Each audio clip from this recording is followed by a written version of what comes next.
A very big hello to my wonderful champions. Let me see if at all it is loading or not. Okay. Just give me a quick second. Yes.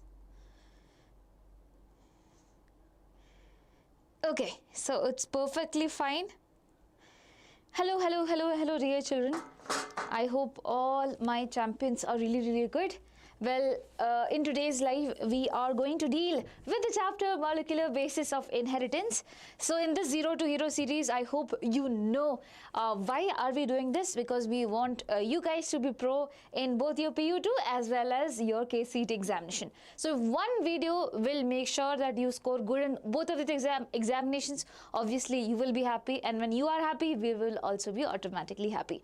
So I'll be talking about each and every aspect of this chapter, which is going to be super important, and let's discuss about the blueprint first. So from your PU2 chapter, PU2 analysis, we get to understand that 13 marks are carried by this chapter. For some of you, I know it's difficult, but trust me, it's not as difficult as it seems. Yeah, one 1 marker, one 2 marker, and 2 5 marker questions will be coming over here, which means we need to grab all of them. Yeah, and in KCET, if at all we see the past 5 years or more than 5 years, 6 years paper analysis, we can definitely find one very important thing, that is constantly it gave you 5 questions, and then the previous year it was 4, the previous year it was 3, but you can expect to come back with 5 mark again.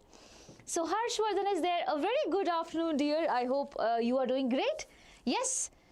So my dear children, please make sure you share this video link with all of your friends. I know that after preparatory examination you might be in the chill zone thinking that okay, boards are yet to come, we will prepare only during boards, but don't do that. Start preparing from now on, otherwise you might not find enough time. Okay, so starting off with the first thing that we have, and that is concept number 1. So I'll tell you the flow. I'll discuss a concept, then post the concept discussion. After that, I'll make you solve a question. Okay, so that is how it goes, and these questions are previous year questions of KCET and also the questions of your PU2 as well. Cool, works. Kaju Sharma, very good afternoon, dear. A very good afternoon to you. Okay, so first thing is organisms and their genetic content. On the basis of this, you got some questions the previous years. So over here, you just need to remember this, and you got your 1 marks out there. So least, the genomic size would be least over here, and we'll go to the highest one. So bacteriophage 5X174, which is an organism. My dear children, you know the genomic size of this organism is just 5386 nucleotides. Just 5386 nucleotides are there. Such a small thing, okay, such a small genomic size. Now, bacteriophage lambda, which is there, it has 48,502 base pairs. This is the second thing that we have. Escherichia coli, or which you also call as E. coli, it's a bacteria, my dear children, and this particular bacteria has the genomic size as 4.6 into 10 to the power 6 base pairs. This is important.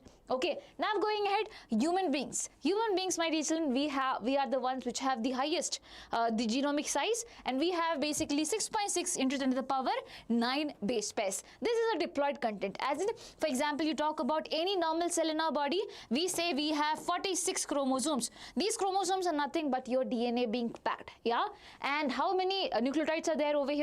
6.6 into 10 to the power 9 base pair nucleotides would be there up over here in a normal cell which is there. Now, when you talk about a germ cell, that is a gamete, it will only have half of it. Half of 46 is what? 23. So basically the DNA content also become half. It will be what? 3.3 into 10 to the power 9 base pairs. So the haploid genome content, if at all you're asked, please write this. If you're asked about diploid, please write this. I hope that's clear. So the least one is this organism, having 5X174 as a name, bacteriophage as in it eats bacteria, it's a virus, and the least one, the count is this. I hope this is clear. Good afternoon, Chandu. Very good afternoon, dear. Okay, now if at all we solve a question, how about it? Try to solve this question. Match the number of nucleotides of genome of column 1 with the organisms of column 2 and choose the correct options given below. Come on. Zeenath, hello, good afternoon, dear. So happy that all of you are watching this video. I was not expecting you guys to come up with too much power after preparatory examination. I thought everyone would be lazy and would be studying later on. But you guys are awesome, okay? I literally appreciate that. You guys are super awesome. Now try to solve this question. Come on, A, B, C, D. Your options are over here. 5386. This is the number of nucleotides in which of these organisms mentioned over here. Then you have 48,502 base pairs. Now, do you need to remember the numbers? No, Baba, you will anyway get. Only match the following question. So, you do not need to remember the numbers. Come on. Harshvardhan, Kaju Sharma, Shreya Prasanna, hello dear. Chandu, Zeenath, everyone out there. Can you give me answers for this question? What's up? Come on. Okay, Saima is there out. Okay, the newcomer out there says the answer is B. B, okay. I take Saima's option. Just a second. So Saima is saying the answer for this question is B. Lakshmi says the answer for this question is C. Kaju Sharma says it's C. Okay, with that confidence, let me check if at all it is C or B or D. Okay, 5386 is the least number of nucleotides over here, if at all you see. Is the least number. And the least number goes with 5x174 bacteriophage. We just discussed this. So A goes with S. A goes with S. I have three options like that. I can cut off this option. Okay. Now, after that, it is 48,502. 48,502. Again, it has to be bacteriophage. And this time, it was bacteriophage lambda. So B goes with T. B goes with T. I have two options. Either this and that's all. No two options, only one options, and hence your answer would be C. So all of you who said C, you guys are absolutely correct. Absolutely correct. So Kaju Sharma, Lakshmi Nair, Kaju Sharma, C is the correct option. Yes. Lakshmi, okay, just Lakshmi. And ma'am, I'm a CA student. After seeing biology, it seems very difficult. Is it? It's very easy. It's really easy. People make it complicated, okay? So my dear children, the answer for this question is C. I hope you have got it. 4.6 into 10 to the power 6 base pairs is found in what? In E. coli, and 3.3 into 10 to the power 9 base pairs. Now you might be thinking, ma'am, this is lesser. How come that is true? For human beings, it is 6.6. No, haploid content of human beings, it will be 3.3. Half of it, half of 6.6 is what? 3.3. So over here, it goes with man. So your answer for this question is C. I hope all of you got it. Yes? Clear? Done? Let's go ahead. Now, before I go ahead, everyone who is preparing for KCET, a heads up for you guys. We have already launched ABHYAS KCET test series. Go take it up, okay? No much of talking over here. There are 35 mock tests. There is chapter-wise KCET questions, and all of it you have to solve under perfect timing. So 60 minutes, 60 questions will be given to you so that you practice your speed and accuracy as well. Now, this is one of the most appreciated and most respected test series out there because you got so many rankers from this test series the previous year. The highest rank it went was 171 out of 3 lakh children. So it's not a joke. Take it up. It is there in the description section. You can go check out the link and then read properly about everything. If at all you feel that it's perfect for you, take it up. Cool? Fine. Now the next concept that we have is structure of DNA. Again, as I said, we'll discuss the concept, then we'll solve question. So structure of DNA, before I go ahead with that, can you give me a thumbs up if at all first concept is crystal clear? If at all first concept is crystal clear, can you give me a thumbs up? Have that habit, okay? So that I get an understanding that you guys are also understanding what I'm teaching.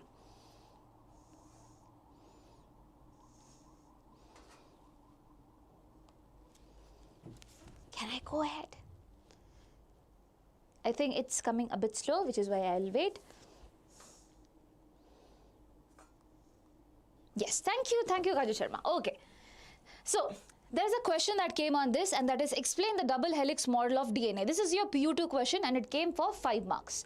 Now, these type of questions you can expect from this topic that we are going to discuss. After it, I'll be talking about KCET also. So, my dear children, how do you think DNA is made? DNA is made up of one very important thing which you call as what? Nucleotide. Nucleotide. Okay, so several nucleotides come together to form the whole DNA molecules, but you know what? Nucleotide cannot be formed like this. You need certain components for it. And what are those components? Let's talk about that. So over here, the first component that you would be needing is a sugar. So this is a sugar molecule that you have. Now onto this sugar molecule, my dear children, a nitrogenous bases come and attach. A nitrogen base come and attaches. Forget this part, just focus on this. So this is a sugar, onto it a nitrogen base attaches, and now I'll call this structure as a nucleoside, not a nucleotide, a nucleoside. Now if at all I want to make it a nucleotide, what do I need to do? I need to add one phosphate group as well. Now once I have added the phosphate group onto the same sugar, my dear children, it will become what? A nucleotide. So always remember there is a basic difference, that is sugar plus nitrogenous base, it forms nucleoside, not tide. Now sugar plus nitrogenous base plus one more thing, that is phosphate, will give you what? A nucleotide. Now you need to know certain functionalities that comes around it, which is also super important, which is why I would require to draw some very important diagram. So listen to me carefully. This is how the sugar looks. There is first carbon, second carbon, third carbon, fourth carbon, and the fifth carbon says I cannot be inside it, I can be outside. So this is the fifth carbon that you are having. Now this sugar can be two types. One is ribose sugar. If it is a ribose sugar, my dear children, on the second carbon you will be having an OH group. What group? OH group. If at all, it is a ribose sugar. Now there is one more type of sugar that is known as deoxyribose. Deoxy, that means oxygen has been removed over here. Deoxy means oxygen is being removed. So at this particular position, if you remove oxygen, okay, I am just removing oxygen, what is going to happen? Now it will be converting into something else which you call as deoxyribose sugar. That's the only difference. Now onto this sugar, I need to attach two things. First is what? A nitrogenous base. Where will I attach it? On the first carbon. On the first carbon, I am going to attach a nitrogenous base. This bond is known as N-glycosidic bond. What do you call this? N-glycosidic bond. Cool. And this is what your nitrogenous base attached on the first carbon. Now on the fifth carbon which is there, you have to form a bond. A bond with what? A bond with phosphate. So until now it is a nucleoside because you have a sugar and nitrogenous base. Now you are making it a nucleotide by adding a phosphate group right over here. This is known as what? A nucleotide now. And what do you call this bond as? This bond is known as phosphoester bond. It is known as phosphoester bond. So over here I have N-glycosidic bond. Where did it go? Yeah, just give me a second. Over here, I have N-glycosidic linkage or bond out there. Here I have phosphoester bond. This is how things are going to work. A very good afternoon, Shazam. A very good afternoon, Winter Luna. I'm so happy to see all of you over here. So this is how structure is being formed, right? Now, my dear children, how do you think nucleotides are going to stacked up on each other? Let's see that. So over here, I have my sugar. Again, I'll make it 1, 2, 3, 4, 5. Right? On the first carbon, I have nitrogenous base. On the fifth carbon, I have phosphate. Similarly, similar type of nucleotide comes over here. Again, 1, 2, 3, 4, fifth carbon. On the first carbon, nitrogenous base. On the third carbon, I have nothing. On the fifth carbon, I will be having phosphate. Now, they cannot be in air. They have to be coming in contact. And they come in contact with the help of one more link. So, on the fifth carbon, it's a carbon, right, that is making a bond with phosphate. Similarly, the third carbon also makes a bond with this particular phosphate. Here also, it is carbon-phosphate bond. Here also, it is carbon-phosphate bond. This bond is also known as the same thing, that is phosphoester. Phosphoester. This is also known as same thing, phosphoester. Now since there are two phosphoester bonds between the third carbon and the fifth carbon of two nucleotides, I'll call this as phosphodiester bond because two things are there. I'll now call this as what? Phosphodiester bond. Now if at all you're asked this question that what forms the backbone of DNA, it is this phosphodiester bond, my dear children, and also the sugar molecules which are there. Sugar molecules plus these bonds form the the backbone of the whole DNA out there. Exactly, Shakira. Exactly, awesome, phosphodiester bond. Now listen to me carefully, okay? Now this particular strand is there. Here on the fifth carbon, on the fifth position over here, you just have phosphate group. No other attachments are happening over here. This is just left as such. So you will call this as 5' end. Similarly, here the third carbon is not bonding with anything. So I'll call this as what? 3' end. So on one side I have 5', on other side I have 3'. Now, similar type of what you call nucleoside strand is going to be formed over here. And in that also we need nitrogenous bases to be inside. So two strands, imagine, and both of them have nitrogenous bases inside them. And for making that, I have to make sure that this is ulta. If one strand is like this, the other strand has to be like this. Then only the nitrogenous bases will be inside. Otherwise, it will be outside. So you have two anti-parallel. You do not call them parallel, you call them anti-parallel. Why? Because they are ulta. One is 5' to 3', other one will be 5' to 3' from this side. So you have what? Two anti-parallel, what you call DNA strands as well, which is going to form the bonds. Now, I spoke about nitrogenous bases, right? So nitrogenous bases are of two types. One is your purines and the other one is your pyrimidines. Pyrimidines.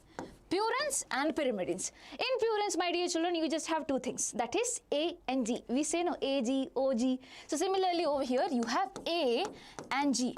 A stands for adenine and G stands for guanine. Cool. Now in pyrimidines, you again have two of them. One is thymine, another one is cytosine. One is thymine, another one is cytosine. So what exactly happens is that A forms bonds with T. So suppose over here I have A, then on the other side I will be having T only. It cannot bond with anything else. So A and T have bonds. What bonds? Hydrogen bonds, my dear children. And how many of them are there? Two of them are there. So you can remember two over here, T for T and T for 2 also. So they have two hydrogen bonds between A and T. What about guanine and cytosine? Since G and C almost look very, very similar, I'll say that they are very similar. They are very closely attached to each other. So they have 3 hydrogen bonds. How many hydrogen bonds? 3 hydrogen bonds right over here. Now listen to me carefully. This is in the case of DNA.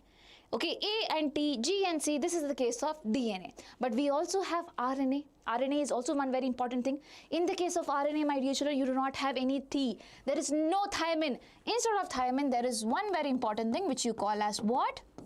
Uracil. And uracil is found only in the case of RNA. So A cannot find T there. A will be bonding with what? U. That is uracil. Remember that. So ma'am, who came first? Uracil or thymine came first? RNA came first or DNA came first? It was RNA which came first. So RNA was there which had uracil as a nitrogenous base. But you know what? RNA had two problems. As I told you, on the second carbon it had an O, which is why it was known as ribose sugar. Okay. And apart from it, the nitrogenous bases it carried, it was also not stable. It had uracil. You had to make it more stable, which is why onto the structure of uracil you added one more group that is known as methyl group to make it what? More stable. And that's how thymine was being found.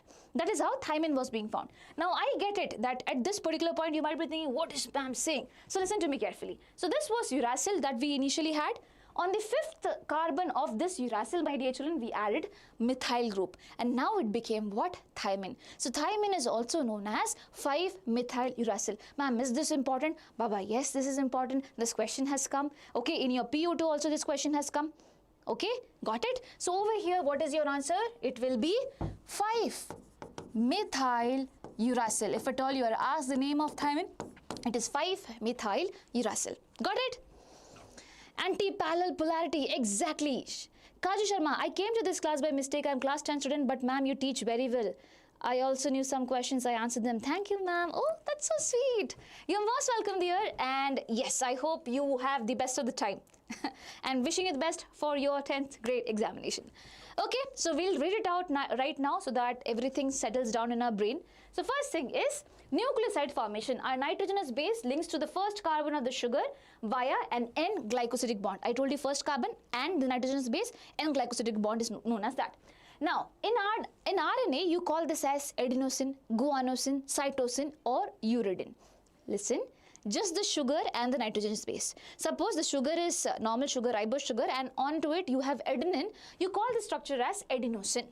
Okay, if you have guanine, you call it guanosine. If you have cytidine, you have cysteine, you call it cytidine. This is how things goes. Suppose it is DNA. You need to add one term to it, that is deoxy. So deoxyadenosine, deoxyguanosine, deoxycytidine, deoxythymidine. Okay, thymidine will be there. This is what, these are all the names of different nucleosides. Do not get confused. It is not a nucleotide. So if at all you are asked, which one will be used for making a DNA? Is it deoxyadenosine or deoxyadenosine triphosphate? Which will be your answer? Your answer should be second thing. You need to have phosphate group also. You need to make nucleotide. Not nucleoside is not enough for you. Okay. Now nucleotide formation, as I told you, a phosphate group attaches the 5th carbon of the nucleoside via a phosphoester bond. We already discussed about it. Okay. Now over here I have few more things. RNA versus DNA. RNA has an additional OH at the 2nd carbon of ribose. RNA contains uracil instead of thymine. Thymine is also known as 5-methyl uracil. We discussed that also.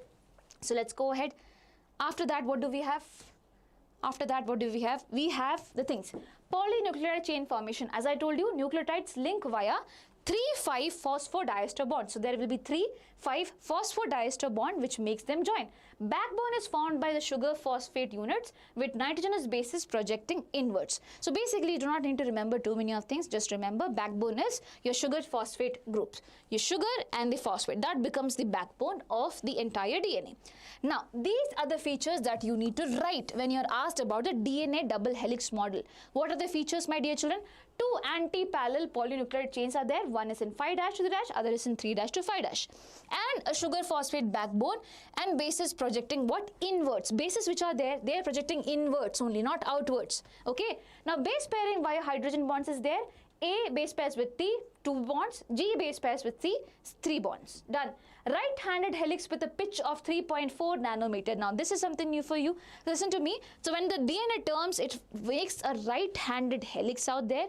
And not just that, this particular thing from here to here, this whole turn that you see, this is known as a pitch. A pitch of DNA. And you are asked, what is the length of the pitch of DNA? The length is 3.4 nanometer. Overall, the length is 3.4 nanometer. Now here you have to listen to me carefully. I am telling you, here in this whole turn you have 10 base pairs. How many? 10 of them. So 1, 2, 3, 4, 5, 6, 7, 10 of them are there. And in between each of this, in between this and this, my dear children, if I zoom it and show to you, okay, the space which is there, it is 0.34 nanometer. How much? 0.34 nanometer. So in one pitch, the length is 3.4 nanometer. And in each pitch, you have what? 10 base pairs. In between each base pairs out there, you have 0.34 nanometer as the space. You have 0.34 nanometer as the space. Just remember this and your life will be jingalala. Cool? That's all. Base pairing, stacking and hydrogen bonds provide structural stability. So base pairing which is there and also hydrogen bonds which is there, they forms the structural stability as well. With this, your DNA double helix model is completely done. Nothing extra you need to know. Okay, there is no need of having any other things. Also need to know one very important thing, that is, when I say, just a second, okay. So over here, suppose I have the deoxyribose sugar. Here we have nitrogenous nitrogenous base, right? And over the 5th carbon, I told you there is phosphate group attached. Actually, it does not work like that. Listen to me carefully. So there are actually 3 phosphates. 3 phosphates. So suppose this is adenine over here. What do you call this structure? You call this structure as, this is deoxyadenosine. Deoxyadenosine triphosphate. Why? Because 3 phosphate group is there. Deoxyadenosine triphosphate. Now this is there. Now suppose one more nucleotide came into the picture. Okay, similarly one more nucleotide came into the picture. What is exactly going to happen is that this 3rd carbon also fuses with this, combines with this phosphate group, and when this whole process happens, there is a bond that gets broken. This particular bond that you see, my dear children, over here, it is going to get broken such that the phosphate is free to combine. And this is going to release a large amount of energy. okay, which helps in formation of the nucleotide bond. So always remember, we call the basic structural units of DNA as DNTPs, deoxynucleotide triphosphates. In that, two of the phosphate groups are broken down, and my dear children, you get one phosphate, it forms bond with that. Always remember that also. Cool? Works? Fine? So this is how it goes, and my dear children, let's go ahead with one very important thing. So before that, I need to talk about this also. Let's talk about this also. Okay, fine. Discoveries. Okay, after this we'll solve questions. Discovery which is there, which are super important for you to remember, is the first one is in 1869 one guy came. You might have had mixture, right? Mixture, so you can remember like that only. So Frederick Mixture was there. He was a Swiss physician. He identified an acidic substance inside the cell's nuclei. He was saying that some acidic substance is there in the cell's nuclei, and he called it what? He called it nuclein. Do you know what was this acidic substance? It was DNA. But he didn't know that. He just said that there was something acidic inside what? The cell's nuclei. He was a Swiss physician, my dear children, and he called it what? Nuclein. He was the first guy to find this out. This is very, very important thing. Okay? Now, next thing. 1953, just after so many years after this, James Watson and Francis Crick came to the picture. Two people, very, very important, because these guys said that DNA has a double helix structure. They were the people who gave down the DNA double helix model out there. Who are they? James Watson and Francis Crick. But did they do it all alone? No, Baba. They took the help from a data. From the data that was created by two other people whose name was Maurice Wilkins and Rosalind Franklin. So Maurice Wilkins and Rosalind Franklin, my dear children, they had their data stored in the form of X-ray diffraction data. James Watson and Francis Crick thought that we should be studying that, and they came up with the structure of double helical model of DNA. Remember that. Okay, so nuclein, Frederick Mixture, double helical model of DNA, James Watson and Francis Crick. Now the third thing, base pairing. So who said that A base pairs with T, G base pairs with C? Who was that person? It was Erwin Chargaff. Okay, what was his name? It was Erwin Chargaff. Always remember that. Okay, Erwin Chargaff. Now just a second. You sir, yes dear, tell me. And Mallikarjun ma'am, is it a theory or KCET? So listen, I'll be talking about theory. I'll be solving KCET questions as well as PU2 questions. So theory done, 111 concepts will be done, and 111 questions will also be done. Okay, so it will be like easy for you to understand everything all together. Cool. So Erwin Chargaff was the person who was behind the base pairing thing, and also, my dear children, he said that ratios of adenine to thymine and the guanine to cytosine are constant and equal to 1. That means however number of A will be there, that many number of T will be there. So this ratio is equals to 1. Similarly, guanine, cytosine is equals, because how many A will be there? Those will be base pairing with T also. So this number is going to be same. This number is also going to be same, is equals to 1 only. So you just remember, you do not need to complicate things, just understand. You just need to mention Erwin Chargaff for the person behind base pairing. That's all. That's more than enough. Now over here you have the first question. Try to solve this question up. Which of the following nitrogenous bases is found only in DNA? This was a 2019 KCET question. Okay. Okay, Dignath, ma'am, in KCET application, the option of yes and no in parent study details are not available.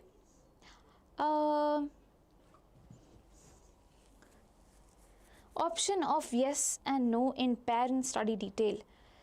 Can you elaborate, dear? I'm not exactly able to get it. So parent study detail have to be given only when you have not studied for entire 7 years in Karnataka. I hope you know that, right? If you have studied, then you do not need to fill the parents details. Study details. Winter Luna says the answer for this question is C. Is it C? Which of the following nitrogen bases is found only in DNA? Cytosine, adenine, guanine, thymine. So all of them are, but something is found only in the DNA, and that is thymine. That is what? Thymine. In RNA it is not going to be found. This is why your answer is going to be yes, Lakshmi, yes, Winter Luna. The answer is going to be C. Now going ahead with the next option, so next question that we have. DNA present in the nucleus was named as nuclein by, this was 2018 question. DNA present in the nucleus was named as nuclein by whom? Come on, come on, come on. Try to solve this question. James Watson and Crick, Frederick Mixture, Maurice Wilkins and Rosalind Franklin. What is going to be the answer for this question? Nuclein, we just discussed this. Come on, come on, come on. I'm waiting. B. Winter Luna says the answer for this question is B. Okay, what about others? Lakshmi also B. Lakshmi also B. Okay. B is Frederick Mixture and the answer is correct. I told you mixture. So he was the person who said that nucleus had something acidic and that acidic substance was known as nuclein out there. He didn't know it was DNA, but he told that particular thing as nuclein. Okay, so your answer for that particular question is also correct. Now, another chemical name for the nitrogenous base thymine is what? This is your PU2 question. This is your PU2 question. Try to solve this question. Yes, ma'am, I have completed my studies till 12th from Maharashtra. Hence, I want to use my parents' study details of 7 years. Okay, and okay, just do one very important thing. If at all you think it's a technical glitch, okay, if at all you think it's a technical glitch, what you can do is just go out, log out once more and log in once more and try it again. Okay, because I also definitely do not know what exactly is the problem that is being coming up. If at all it persists, you let me know. Okay, so today I'll be trying to get a login detail of someone out there and I'll also check from my end.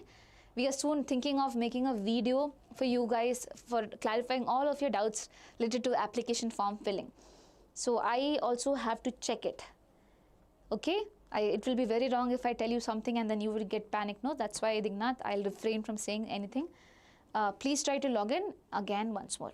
Fine? Okay. Guys, the answer for this question is what? Another chemical name for nitrogenous base thymine is FMR. Come on, come on. Hello, Akhil. Hello, hello.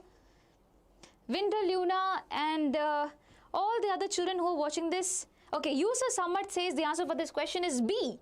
Bia. Okay. Lakshmi says it is D and Winter Luna says D.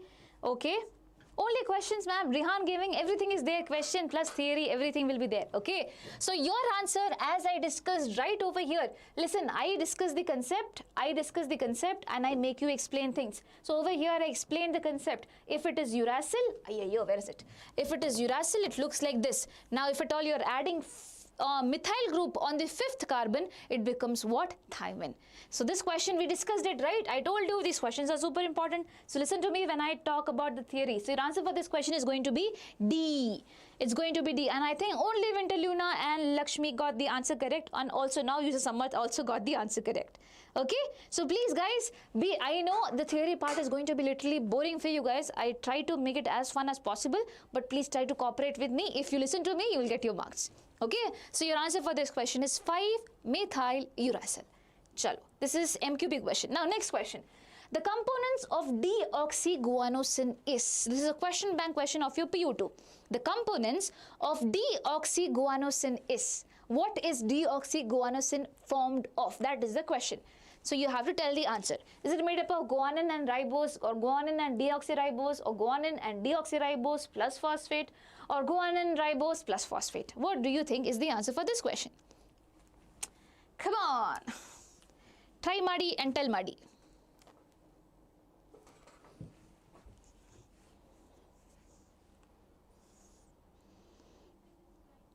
Okay, you can think and tell. Okay, there is no you do not have to be panicked over here. Rihan Gaming says the answer for this question is A.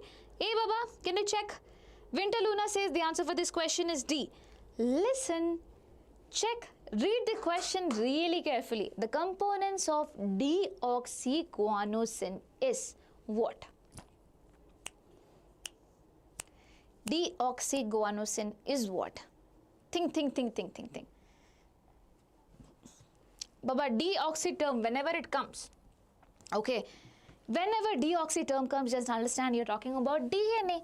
In DNA, what do you have? Do you have ribose or do you have deoxyribose? Baba, you have deoxyribose. So now we are left with two options, because only here deoxyribose and here also deoxyribose is there. This option and this option automatically gets cut. Now, here you're talking about deoxyguanosine only.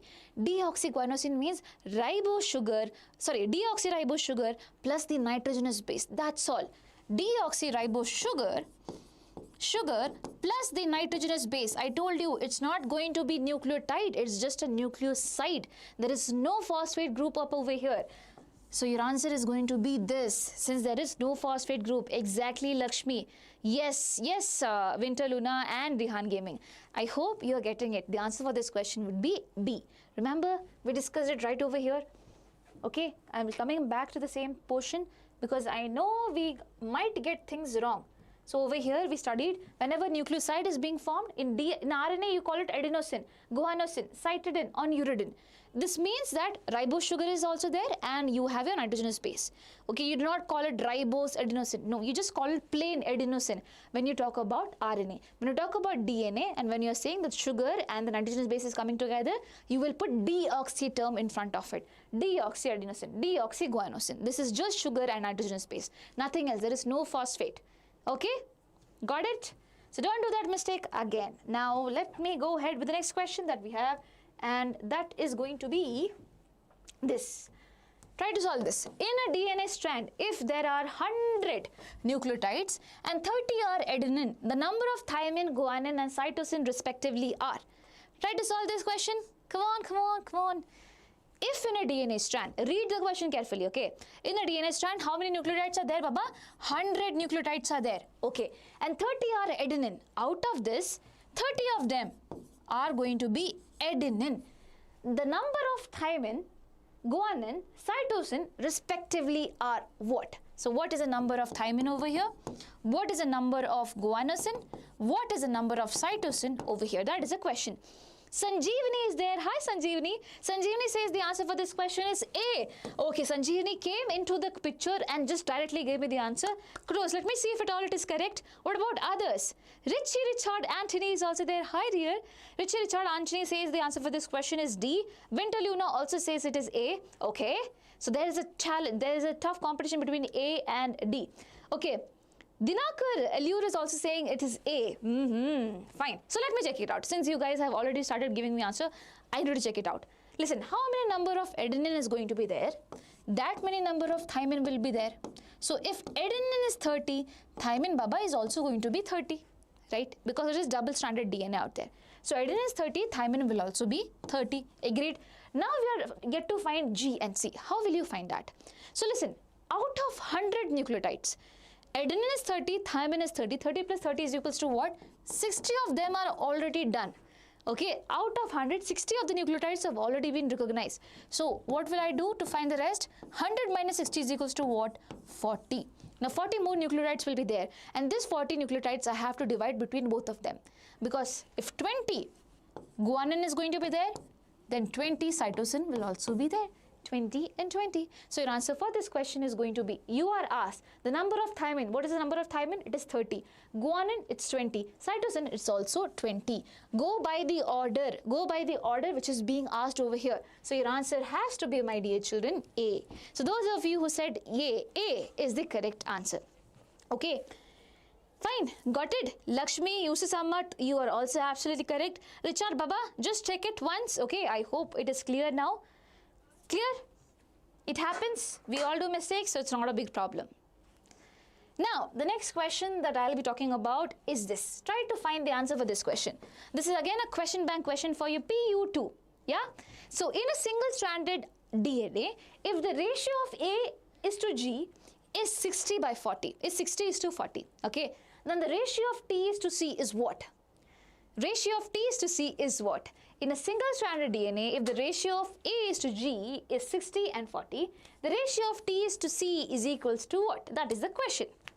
Any idea?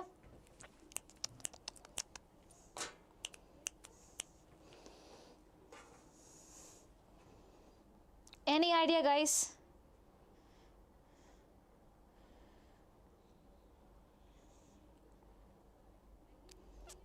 Sanjeevani says the answer for this question is D. Okay.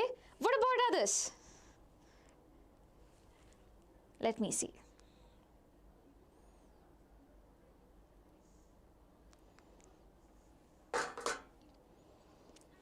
Others are still processing, trying to find out. Okay. Rihan Gaming says the answer for this question is A. Okay. Winter Luna also says it's A. Fine. So I'll stop right there. I'll stop all of you guys who are in thinking phase right there and make you read this question once more. In a single-stranded DNA. So in a single-stranded DNA, my dear children, A can be here, A can be here, A can be here. You can have T, T, T, T, T, so many amount of T. Does A and T have anything to do with each other?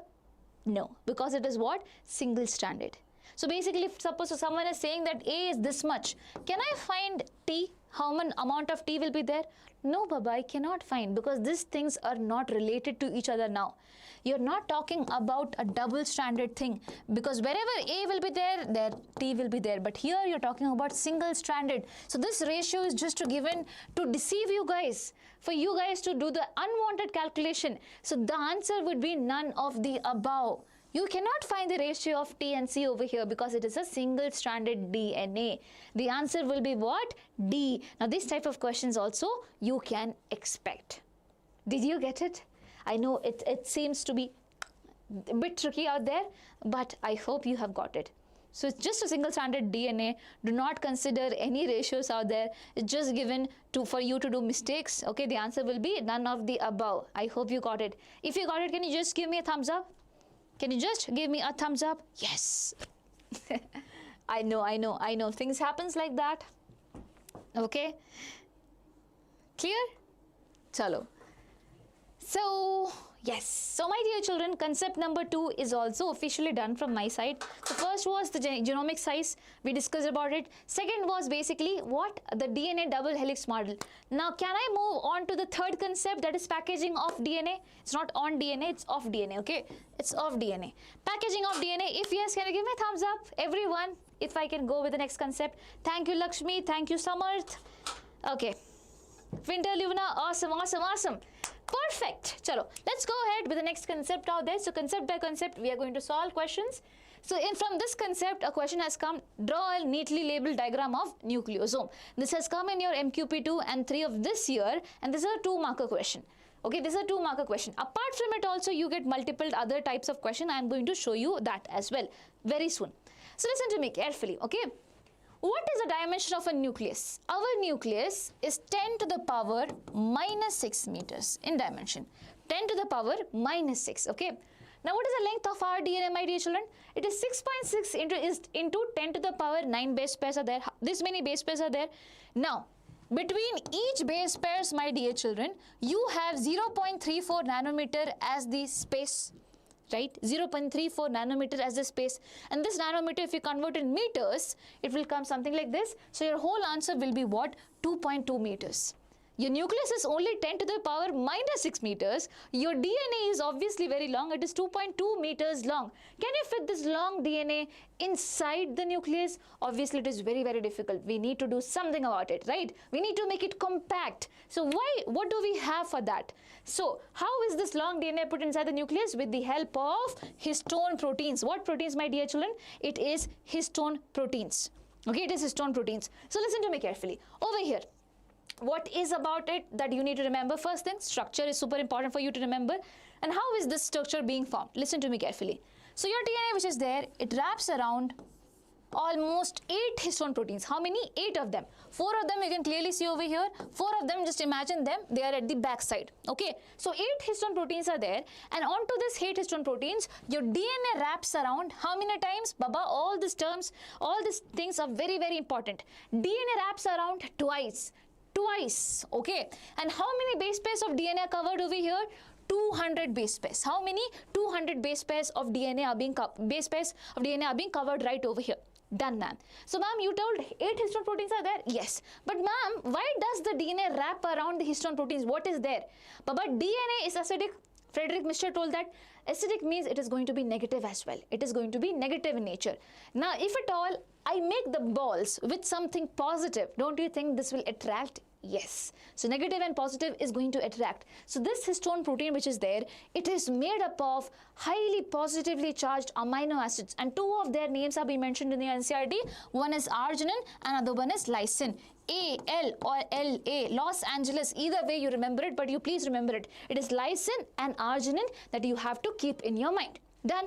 That is why your DNA is wrapping around it. Now one more thing. One histone protein's poor guy is staying outside, and you call this as H1 protein. You call this as H1 protein. Now all of it together, I call this structure as what? Nucleosome. I call this structure as nucleosome. And when you have multiple nucleosomes coming together, okay, so your DNA wrapping around, DNA wrapping around, DNA wrapping around, DNA wrapping around. This structure where you see that on a string there are multiple beads, basically bead on a string-like structure is known as chromatin. Okay, so this is just for condensing the DNA. Now chromatin condenses again. It also condenses, and you know what it forms? It forms the chromosomes. Agreed? This particular thing is clear. I hope this is clear. Can you give me a thumbs up? If this is clear, can you give me a thumbs up? Hi, neat aspirant, love from Gujarat. Hi, I do remember you. Okay, guys, this is supposedly clear from my end, right? Done? Now listen to me carefully. I told you chromatin is being formed. There are two types of chromatin also, on basis of which you again get questions. There is one is euchromatin, another one is heterochromatin. Euchromatin and heterochromatin is there. Euchromatin is when you have the nucleosomes very far away from each other. Okay, they are very far away from each other. Now this is your DNA, right? The DNA can undergo the next process, that is formation of RNA. DNA to RNA, that is transcription process, can also happen up here because there is enough space for the enzymes to come and attach and to form an RNA molecule. So I'll say this type of chromatin which is loosely packed is known as euchromatin, and basically this is going to be transcriptionally active. Here transcription can easily happen. And also I should remember, since it is loosely packed, if at all I try to stain it, it is going to have a lighter stain. It will be having a lighter stain. On the other hand, there is one more type of chromatin where they are very much close to each other, Baba. And when they are very close to each other, do you think there is space for enzyme to come and attach and to form an RNA molecule? No. I'll call this thing as heterochromatin. And over here, it is more densely packed. And since it is densely packed, my dear, what is going to happen? It is going to stain up very, very dark. It is going to stain very, very dark. And it is transcriptionally what? Inactive in nature. It is not active, it is ulta, it is inactive in nature. This thing is, this is very important for you to remember. This is your PU2 question. You are asked about euchromatin and heterochromatin difference. Cool? Now, one more very important thing. Nucleosome units comes together to give a bead and a string-like structure. It is known as chromatin. I discussed that. Non-histone chromosomal proteins are also required in chromatin. So apart from histones, there are other proteins also which are required to form a chromatin. That is known as non-histone chromosomal proteins. Done? Clear? Now, when this concept is done, what do? We solve questions. And here is your question from 2022. This is your KCET question. So everywhere, whenever you see red background, just understand it is your KCET question. The given diagram represents what? A nucleosome, B chromosome, C mesosome, D ribosome. What is your answer for this question? What will be your answer for this question? Come on. And all of you who are watching this video, do not forget to hit on the like button if at all you think your concepts are being cleared and you are understanding things. Okay? So don't forget to hit on the like button and also share it with your friends. Show some love. Yes? So Winter Luna says the answer for this question is A. Sanjeevani also says the answer for this question is A. Very direct question, right? Now if at all you know this, you get your answer 1 mark straight. So the answer is nucleosome. The structure is known as nucleosome. Exactly, Rihan Gaming. Awesome, dear. Awesome, awesome. User Samarth also. You guys are super strong. Okay, now there's one more question. Histone proteins are positively charged because they are rich in basic amino acid residues. What are these basic amino acid? Ma'am, you just told about positive amino acid. There is no basic thing that you mentioned. Arre Baba, whenever you say something is acidic, just understand it is negative. Your DNA is acidic, it is going to be negatively charged. Whenever something is positively charged, it is going to be basic in nature. This is 2023. So 2 repeated here, you got the questions from the same concept, that is nucleosome. What is your answer for this question? It is going to be Sanjeevani A, User Samarth A, exactly. Everyone others, I hope you're getting it. The answers I told you, Los Angeles, LA, arginine as well as lysine. Los Angeles. These two things, winter Luna, awesome, awesome, awesome. Others, what about others who are watching this video? Scared that you will get your wrong answers? Baba, don't be scared over here. I'm a very chill person. You can give me wrong answers. I'll make sure you'll never do the mistake again. Okay, so your answer for this question is A. Do not do any mistakes around this topic. Next question that we have is, so this is a 5-marker question that you got this year. MQP1 question from PU2, okay. DNA is genetic material in both prokaryotes and eukaryotes, yet the packaging process in their cells is not the same. Why? So DNA is there in what you call prokaryotes as in bacteria, and also in eukaryotes as in us, but the packaging of them is very different. Why? So you need to break this answer into two things. Okay, remember, eukaryote has a bigger genomic size, 6.6 into 10 to the power 9 base pairs in human beings. In prokaryotes, the genomic size is just 4.6 into 10 to the power 6 base pairs. Very much difference is there. So genomic size is first thing. Second thing, in the case of prokaryotes, such as bacteria, my dear children, they do not need to fit the big DNA inside a nucleus because they do not have a nucleus. Okay, their nucleus is not there. The genetic material is randomly floating around at a specific location. You call this location as nucleoid region. It is just a region. There is no nucleus. So I do not need to fit in it, which is why the prokaryotes, which is there, it does not have any histone proteins. There is no need of packaging out there. But in us, we need to package it inside nucleus, which is why we have a whole different thing. So there you have to talk about histone proteins, the nucleosomes being formed, blah, blah, blah, blah, blah, and the list goes on. If at all you write your answer like this, you will get your marks. Okay, so DNA is genetic material in both prokaryotes and eukaryotes, but its packaging is different. Why? Because of genomic size and cell organization. In prokaryotes, DNA is naked, circular, and present in the nucleoid region without histones because of the small genome and absence of nucleus out there. Then you explain about eukaryotes, the thing that we discussed over here, and you will get your 5 marks. Remember, this is a 5-marker question that have come. So around this concept, you can expect a question in your board exam as well. That is what I got to understand from MQPs. So MQPs, it's not like direct questions are going to come. Probably the question which is being asked, the same concept can be asked in different format. So please make sure you go through all these concepts really, really well. Cool. Now another question, write the difference between euchromatin and heterochromatin. As I already told you, euchromatin is going to be lightly stained and loosely packed and transcriptionally active. Heterochromatin is going to be darkly stained and tightly packed and transcriptionally inactive in nature. Got it? These type of questions will be coming. Okay? Cool, cool, cool.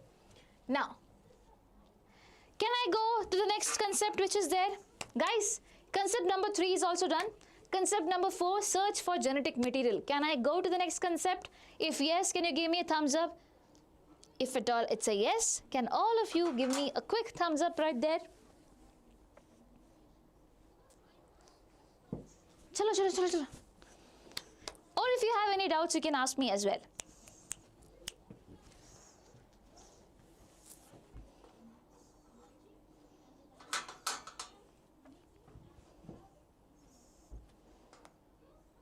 Yes, Winter Luna says, yes, ma'am, we need to go ahead. Okay, so thank you, Sanjeevani, thank you, Winter Luna. Okay, so search for genetic material is that people didn't know what was genetic material. They knew that something was there in a cell. What is DNA, RNA, protein, what exactly is genetic material? No one was aware of that. Okay, ma'am, I am scared. Sanika Pujari, why dear? Did I scare you by any ways? Don't be scared, okay? Everything is going to be super good. So, on the basis of this, you got questions like explain Griffith's transforming principle experiment and things like that. It's a 5-marker question. So again, this topic is super important, so listen to me. So first guy who came into the picture was Frederick Griffith. Okay, he was the first one to go ahead with the search for genetic material. And for that, he used a bacteria. This bacteria is very famous. You need to remember its name. The name of the bacteria is Streptococcus pneumoniae. Streptococcus pneumoniae. Baba, it causes pneumonia. Very simple, it causes pneumonia. And the Streptococcus pneumonia has 2 types. Okay, this Streptococcus pneumonia which is there, it has 2 types of things. One is R strain and the other one is S strain. So why do you call it R and S strain? R is the rough strain which is there, and S is the smooth strain. And this is something that we have learned in our life, and that is, ma'am, talk about Puchu. My God, my Puchu is literally famous, huh? Yes, I'll be talking about Puchu right there. So S strain which is there, it is smooth. Why? Oh, so I was saying something. Yeah, everything in our life which looks really good must not be really good. Yeah, that's a life lesson. So over here, exactly same thing is happening. This H strain is smooth strain. But why is it smooth? Because it has an extra covering made up of polysaccharide. Remember, it is what? Polysaccharide, as in basically carbohydrate. So extra covering is there, which is made up of polysaccharide, which makes it smooth. But you know what? It is something that can cause death. If at all any organism is infected with S strain, it might lead to death of that particular organism. Okay, so I'll call this as virulent strain, as in something that causes death. Okay, now listen to me very, very carefully. Very, very carefully. So over here, he did the experiment starting off with a small mouse, and its name was Puchu, and my Puchu is very, very famous.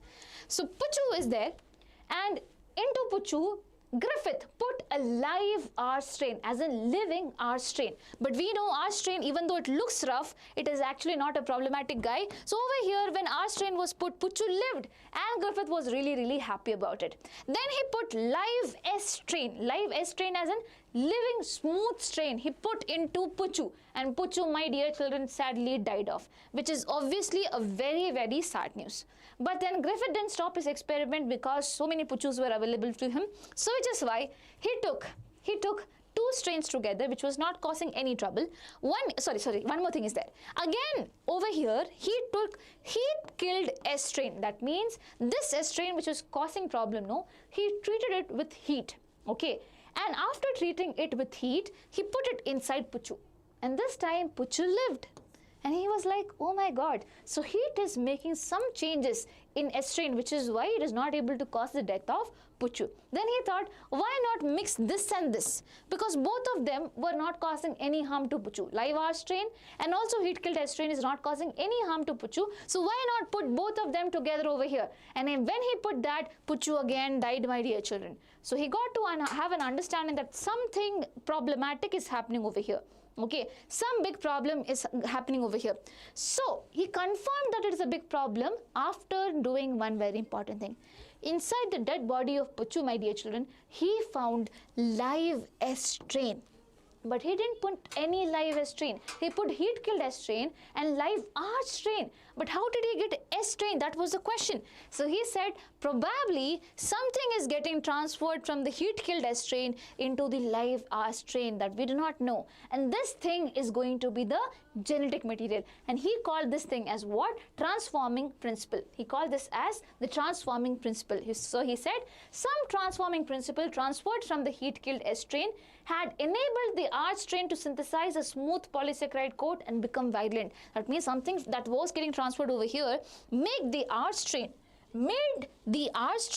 to develop a new coat around it, a polysaccharide coat around it, and transform into the S strain. Now that is a very sad ending, right? Yes. So Puchu is a cute name, ma'am. I know. Yes, it's definitely a cute name. So that's the name of this particular mice. So did people stop over here, my dear children? No, they did not, which is why they went ahead. And before I go ahead, try to solve this question. Okay, following representations PQR denote few steps of Griffith experiment. Identify the correct step once. So over here, this is a 2024 question and you have to give me the correct answer. R strain was put inside mice and the mice died. S strain heat killed was put inside the mice and the mice died. R strain was put inside the mice and the mice lived. Now you have to find which one of them is correct. Options are given over here. Choose from them and tell me the answer. Come on. Ma'am, can we track KCET if we focus? Yes, dear, yes, definitely you can. And trust me, I'm telling, because I have spoken to so many children out there. I have seen their journey. If at all you start from today, if you start solving KCET questions, PYQs along with your PU2 preparation, Okay, when you're preparing for your PU2, some amount of help, take some amount of time for your PYQ solving also. You will be able to crack it up. But you have to do this, okay? Okay, you guys are giving me the answer. Sanjeevani says the answer for this question is B. Purvi says it is B. Samarth is giving me V option. V option is not there, da. Okay, he gave me B. Okay, Winter Luna says B, and Nagaratna is there. Hello. Says B. Purvi also says B. Okay, since you guys are saying B, and hi Nagaratna and Purvi, my new children out there, your answer is absolutely correct. It will be R. It will be R only. Why R only? Because over here, R strain when I'm putting inside the mice, it should live, it should not die. It's a proper strain. Rough strain does not cause any trouble. Smooth strain when I'm putting heat-killed one. Again, the mice should be living. Here it is said it's dying. R strain when I'm injecting onto the mice live. This is the only thing that is correct. Your answer is going to be B. This is 2024 question, and with this you get an understanding that these type of questions can also come and you can get easy marks. Solve this question.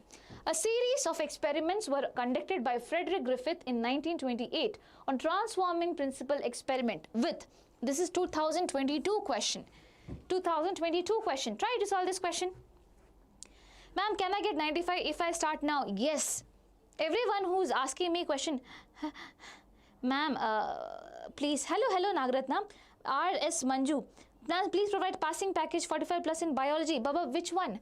PU1 or PU2 you're asking? Winter Luna, C. Okay, Winter Luna says C. Purvi also says C. Masha Khali Khan, hello dear, also says C. Sanjeevani says Nagaratna, Dhanya, C. Streptococcus pneumoniae, you guys are rock stars. Yes, the answer for this question is Streptococcus pneumoniae. We just discussed it, right? So this has two strains, R strain and S strain. Do not forget that as well. Cool. Let's go ahead. Next question. Oh, sure. Not next question. Next concept, which is around this only. Search for genetic material. We were talking about that. No. PUC2, ma'am. RS Manju, dear. So basically, if at all, first of all, let me tell you, those of you who are thinking, I just want to pass in biology, every one of you should start working hard from this point onwards, because you are not just going to pass, you are going to get good marks. Why? Because if at all you start from today, you have plenty of days to score good.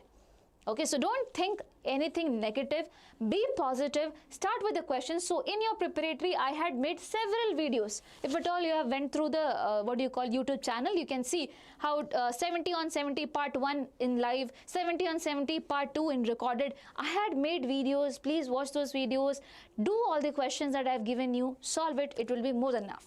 Okay, got it?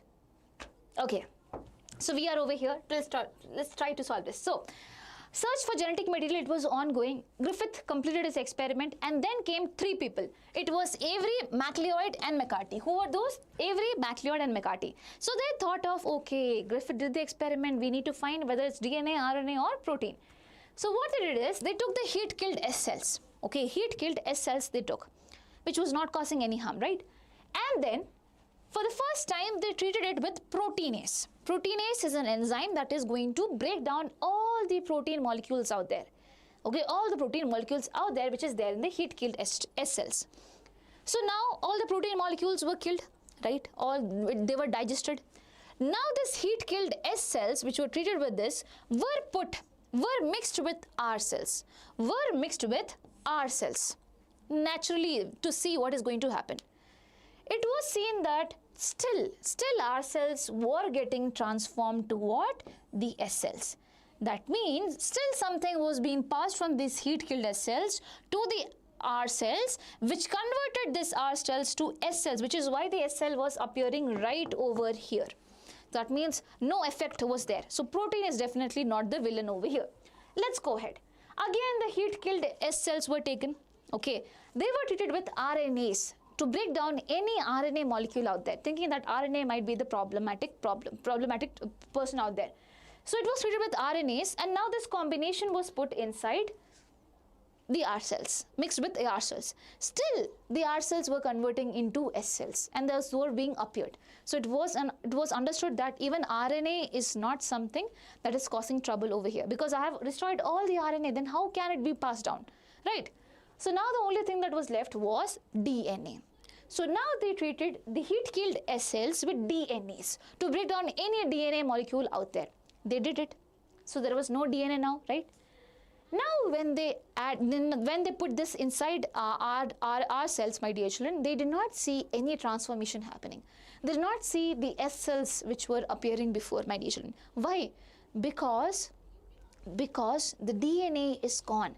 Probably it's the DNA only that was transferring from the heat-killed S cells to the R cells and transforming the R cells to form the S cells out there. Now the DNA, when it's not there, do you think anything can happen? No. So it was understood that DNA is definitely what? The genetic material.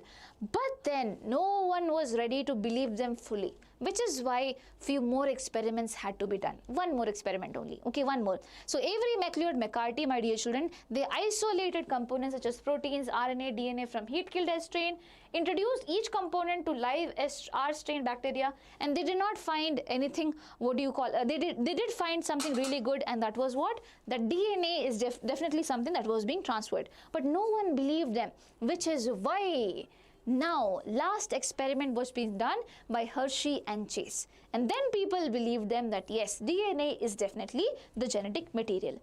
Swarna, hello, good afternoon, dear. Good afternoon. Okay, very good afternoon. And okay, I think it's Sanju too. I do not know how to pronounce it. So, ma'am, I had a lot of dreams of achieving a good rank in KCET, but I do not know where I lagged from the beginning itself. It's okay. Can we do anything in the past? Can we go back to the past and can we make anything right out there? No. So the only thing that you have in front of you is what? The coming days, the future, right? And you still have some time to make it right. So if at that time if you're not able to give the best, now you can and start giving your best from this point onwards, and then definitely you will be rewarded with something really great. Okay, so think like that. Okay. Fine. So let's go ahead. We were solving this. We were doing this. So Hershey and Chase experiment was the last experiment to prove that DNA is the genetic material. So finally proved DNA is the genetic material. And how did it work? So listen to me carefully. Over here again, the things that he used was super important. One is Escherichia coli, that is E. coli, which is a bacteria that we normally have, right? And then you have bacteriophage. Bacteriophage is a virus. Remember, bacteriophage means it is eating bacteria. That is what you mean by bacteriophage. It's a virus. So they knew that the virus coat is made up of protein. Okay, it is made up of protein. And basically the genetic material which was there, probably it is what genetic material which is there, it is DNA. It is DNA out there, right? So this was the scenario which is there. They took two things. One is radioactive S35 and one is radioactive P32.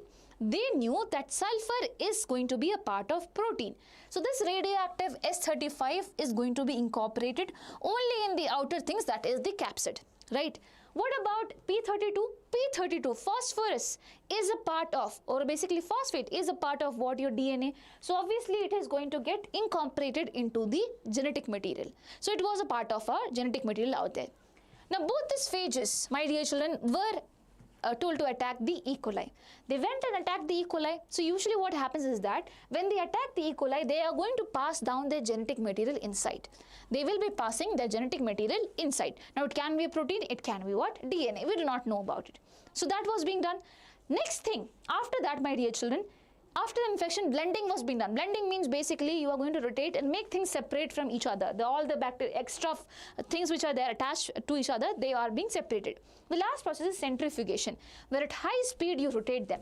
High speed, my dear children. So everything is going to be separated. Few things are going to sediment down, few things are going to just stay there.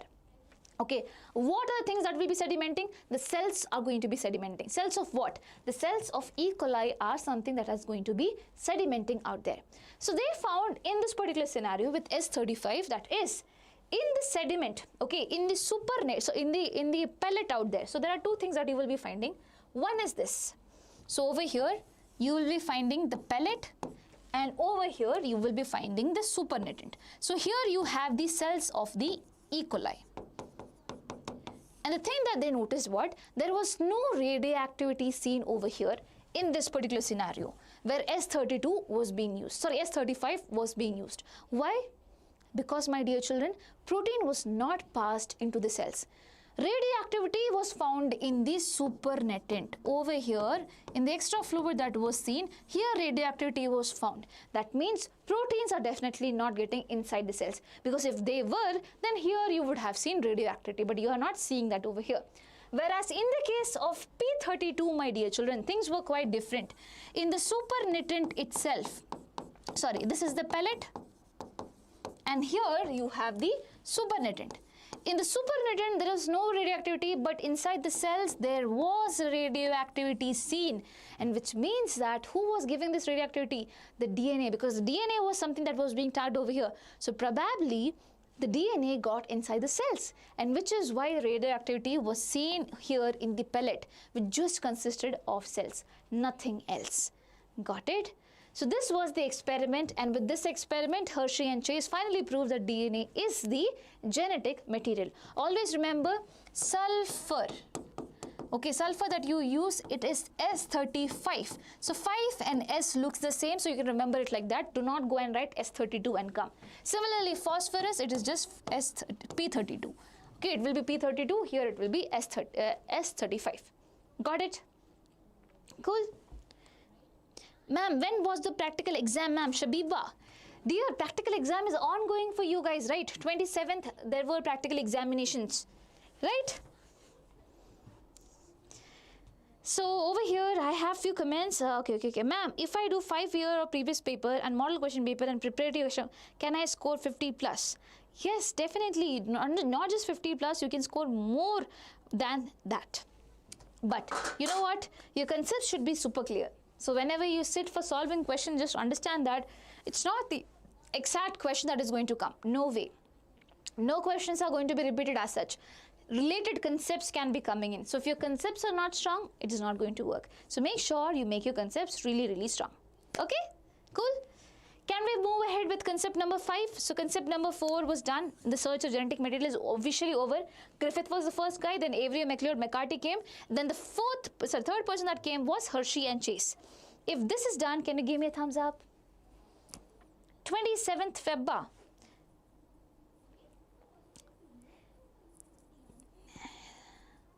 Dear, 27th Feb is too late for the practicals. Practicals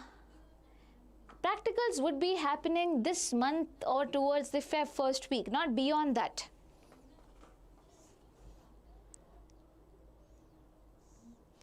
So can I go ahead? Can I teach you about the next thing? Yes, thank you. Okay. So DNA versus RNA as the genetic material, that is the concept number 5. So listen to me very carefully. Which one is the better genetic material?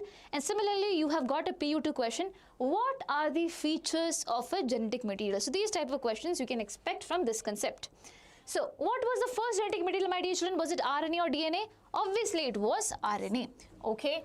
Was it only acting as a genetic material or anything else as well? Was it only acting as a genetic material, my dear children? No, Baba.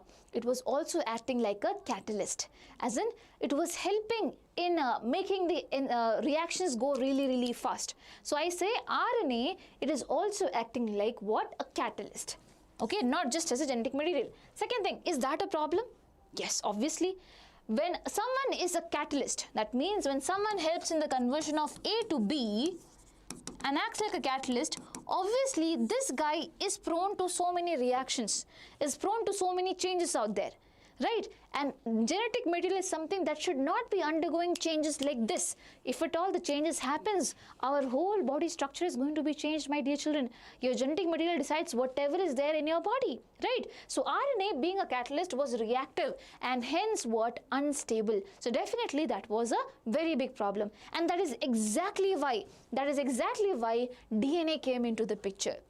Okay, that is exactly why DNA came into the picture. And over here, I'll be talking about the criteria of genetic material and what were the changes out there in DNA and RNA. Listen to me carefully. So to be a genetic material, there are few things that you need to keep in mind. First thing, it should be able to replicate itself. Why? Because suppose there is a cell. This cell divides into two. Whatever is there in the parent cell, it should be transferred to the baby cells also. Otherwise, my dear children, everything will look so different, right? So replication is one thing. That is doubling of the number of, doubling of the DNA should be happening, or doubling of the RNA should be happening. So it should be capable of self-duplication. What is this? To ensure genetic continuity. Apart from that, stability. Apart from that, stability, it should be highly stable. Chemically and structurally, it should be stable. Otherwise, what will happen? Whatever changes happens in them, it is going to make out changes in our body also. So that is the second thing. Third thing, mutation potential. That means there should be scope for changes. It's not like no changes has to happen. If there are no changes happening, my dear children, do you think we can evolve better? No. So it should be having some mutation potential, but not too much. Okay, just to facilitate evolution, there should be some mutation happening. So allows for gradual changes, not very fast changes, but very gradual changes out there. Now expression is the next thing.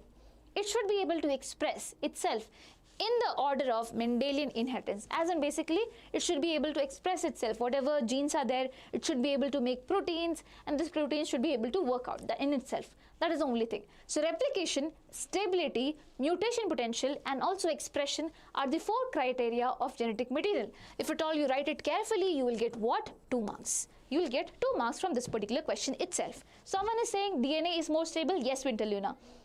Cardio, which is more stable? I hope you have got it. Why? It is what? It is DNA which is more stable. And if at all you still have not got it, I'll explain you why. So who is better genetic material? First one, if you talk about stability, DNA is more stable. Why? Because they have complementary strands. Usually, RNA is usually single-stranded. There is double-stranded RNA also, but usually it is single-stranded. In the case of DNA, you have seen it is double-stranded in nature, and both of them have base pairing between them. So these complementary base pairings makes them always together. So that is one thing. Complementary strands rejoining after heating. Okay, basically complementary strands provide stability. Easy thing. Next thing, lack of reactive 2-OH group. I told you in the case of RNA is made up of ribose sugar, and this ribose sugar in the second carbon position, my dear children, it has OH group, and this OH group makes it very, very reactive. In the case of DNA, it has deoxyribose sugar. That means this oxygen is not there, which is why it is known as deoxyribose sugar, and which makes DNA to be more stable. Because having an OH group makes RNA more reactive. Now, the third reason is that presence of thymine instead of uracil. So I told you, you had uracil in the case of RNA, but now in the case of DNA, you have what? Thymine. How did thymine came up? Uracil, whichever is there, if at all on the 5th position of uracil, you add methyl group, you get thymine. If at all you add methyl group, you get thymine. So which is why thymine is also known as 5-methyl uracil. So these are the 3 reasons why DNA was considered to be more stable. And stability is obviously one of the very big criteria for being a genetic material. So this is one reason. Second thing, mutation and evolution. RNA, my dear children, it mutates really fast because it has catalytic properties, and I told you it has 2OH group and things like that. So it is faster. Not faster, it mutates very fastly, which is why it is considered to be not so stable and very, very dangerous for us. Whereas DNA, if at all we see, it is not like that. Okay, mutations are going to happen, but it is going to happen gradually. Slow mutations are going to happen. So again, this is also something that we want. Now, expression of genetic information. RNA directly codes for protein. RNA which is there, whatever information is there, it is directly transformed into what? Proteins, because they undergo translation. But in the case of DNA, it is not like that. In the case of DNA first makes RNA, and the RNA makes proteins, and this is how it goes. So in the term of expression, yes, they do expression, and they have a very nice step, or basically it is more managed properly. It is managed properly in a better way. Okay, that is expression of genetic information. So conclusion is that DNA is preferred for genetic information, whereas genetic information and also storage due to its stability, whereas RNA is better for transmission. RNA is something that is considered for transmission. If at all you want to move whatever information is there, you want to pass this information from the nucleus to different part of the cells, you need an RNA, because it is definitely able to, what do you call, form protein a bit more faster. So that is the only thing. Okay, so again, you do not need to remember too much amount of things and make things complicated. Just remember DNA is more stable because of these reasons mentioned over here, and obviously DNA is something that undergoes mutation gradually, not fastly. In the case of RNA, it is doing the opposite. It goes very fast, it undergoes very fast mutation. That's all. Cool? Clear? Now over here, You do not have any KCET questions coming off from there, which is why I'm not discussing it. The only question that was there is what are the features of genetic material, or also you can get question that what makes DNA to be more stable. So please explain the structure of the DNA and then tell them this is the reason why DNA is more stable. Okay? Done? No 2H and things like that. Okay. Now my dear children, can I go to the next thing? If yes, can you give me a thumbs up? Nagaratna Winterluna already gave me a thumbs up. Thank you so much. Okay, so we are going to the next concept, which is concept number 6, semi-conservative method of DNA replication. Now this is again super important. Why is DNA replication considered to be semi-conservative in nature? That is a question. Suppose, my dear children, one cell is there. One cell is there, and the cell has DNA. Now it is forming 2 other cells. When this cell divides, it has to form 2 other cells. This genetic material which is there also need to be passed down. And how does it pass down? One strand goes over here, one strand goes over here. A new strand is being formed on the basis of what information is put over here, right?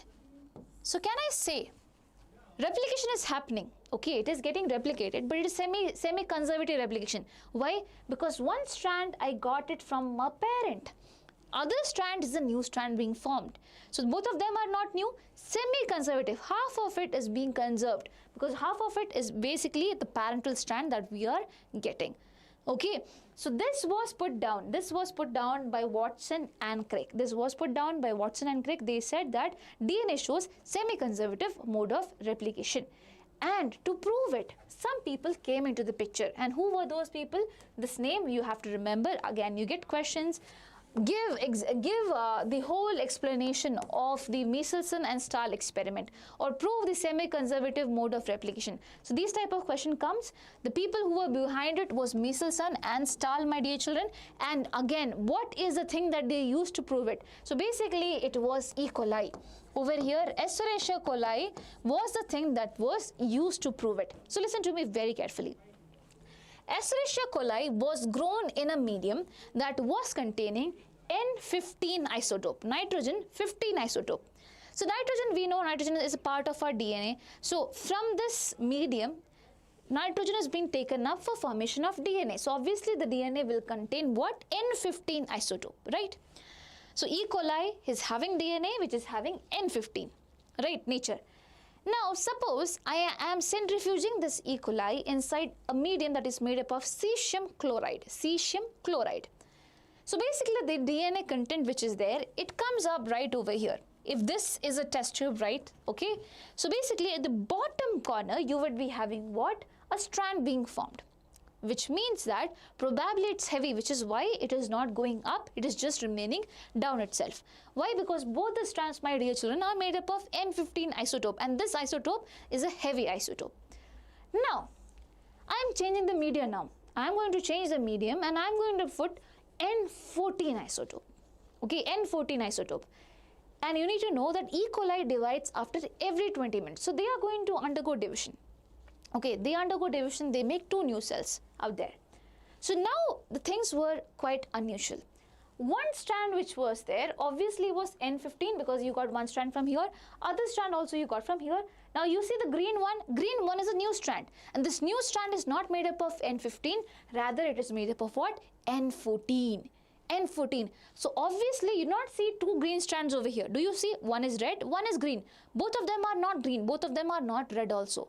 That means what? One parental strand is being conserved and a new strand is also being formed. But how do you see the DNA? It is obviously not colored, right? So again he had to put it in the cesium chloride medium and centrifuge it. And when he found this thing, that the band was not forming up over here, rather band was forming somewhere over here. It was showing a middle thing. It was showing a hybrid thing. One was N14, one was N15, which is why there was a hybrid thing being seen. Now, this thing didn't stop there. Again, for the next 20 minutes, he made the E. coli grow in N14 medium itself, which is why it is written 40 minutes. So first 20, then again for 20 minutes, which is why it is total of 40 minutes was done. So what do you got? Basically these two strands separate, one green strand over here, one red strand over here. Same with them also, one red strand over here, one green strand over here. Now the new strand which is going to be formed is going to be having what? Green only, because it is N14 medium where we are growing. So obviously these two strands are going to be N14. These two strands are going to be hybrid, and this is again going to be N14 itself. But how do you view it? Again, when you do the centrifugation, you are able to see a new strand, and this strand is the lightest strand because N14 is the lightest among all of them, and when both of them are N14, obviously it is going to give a light band. So what is the conclusion of this particular story? He said that obviously DNA replication is going to be semi-conservative, otherwise how will you see a hybrid strand? This red thing should have gone. No, every time a DNA is going to be replicated, if you think the new strands are just being formed like that, the red one should not be there, but the red one is there. That means we are getting things from our parents, but you not get the entire thing, you get only half of it. This is why it is known as semi-conservative mode of replication. Got it? This is super important for you.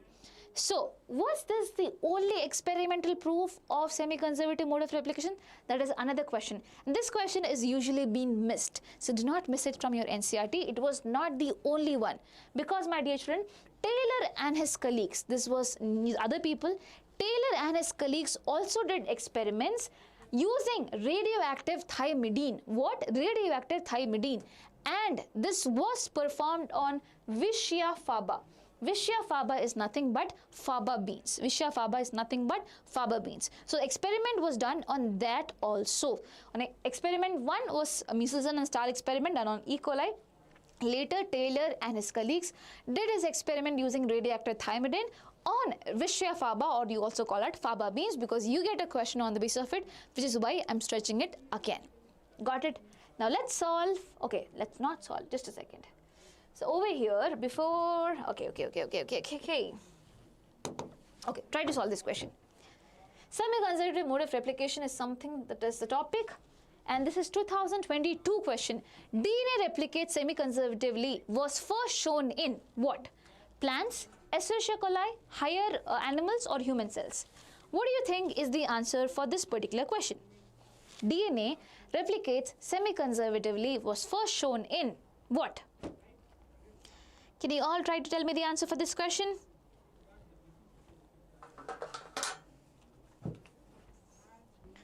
Winter Luna says the answer is B. Is it B? Okay. Sanjeevani also says the answer for this question is B.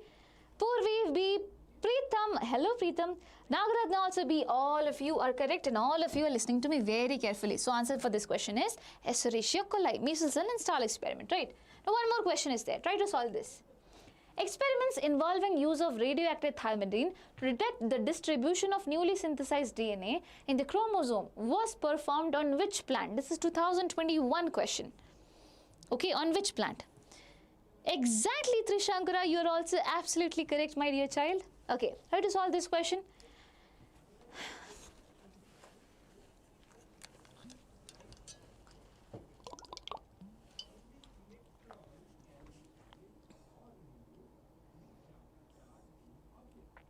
Winter Luna says the answer for this question is A. Okay. What about Sanjeevani A, Purvi M, Preetham V? Everyone says the answer for this question is A. A is what? Vishya faba. Exactly. I'm super proud of you. You guys are listening to me very carefully, right? So Vishya faba looks like this. Okay, faba beans looks like this.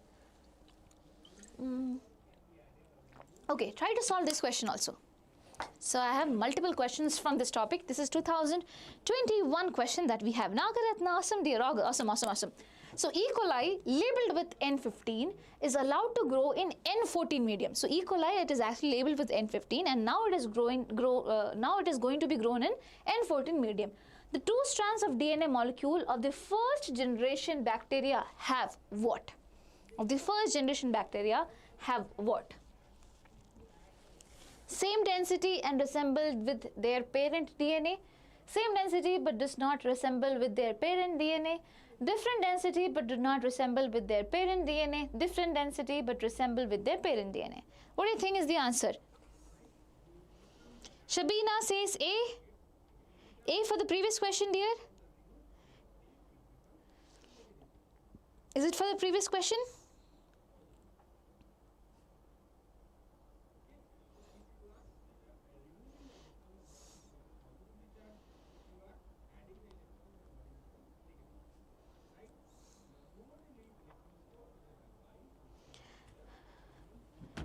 Ma'am, annual exam date, it is February 28th, Sabina.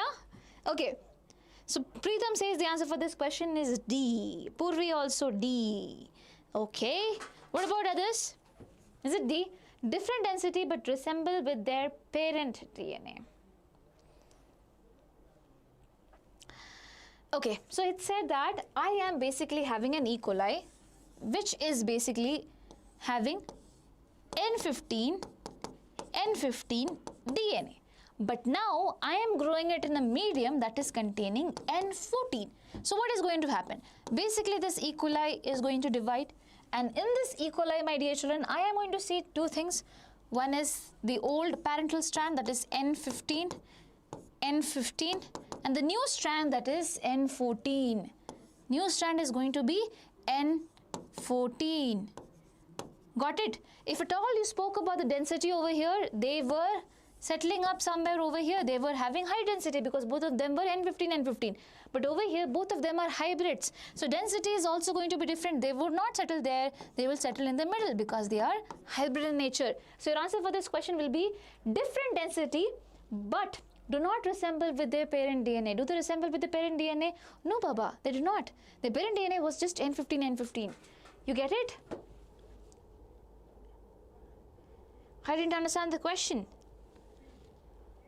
See, listen to me very carefully. E. coli fully labeled with N15, that is this. Fully labeled with N15 as in it was grown in N15 and it had DNA that was having N15 DNA. Now this one was allowed to grow in N14 medium. This is exactly how we did the experiment. Now the two strands of DNA molecule of the first generation bacteria have basically the next two strands, or basically the next generation bacteria which is going to be formed, the first generation bacteria. What do you think they will be like? What do you think they will be like? So if at all you see the two strands, one is going to be N15 because it took it from the parent. Another strand which is there, it is going to be N14 because it took it from the medium. So this strand is obviously different from this. Here the density was higher density, right? It was heavy. Here the density is going to be hybrid density and also does not look the same. Did you get it? So different density and also do not resemble with their parent DNA. Did you get it now? Everyone? Everyone, did you get it now? Or do you have confusions? Still, do you have confusions? If you have confusions, please let me know. If you do not have confusions, let me know that also. That is clear, just by giving a thumbs up.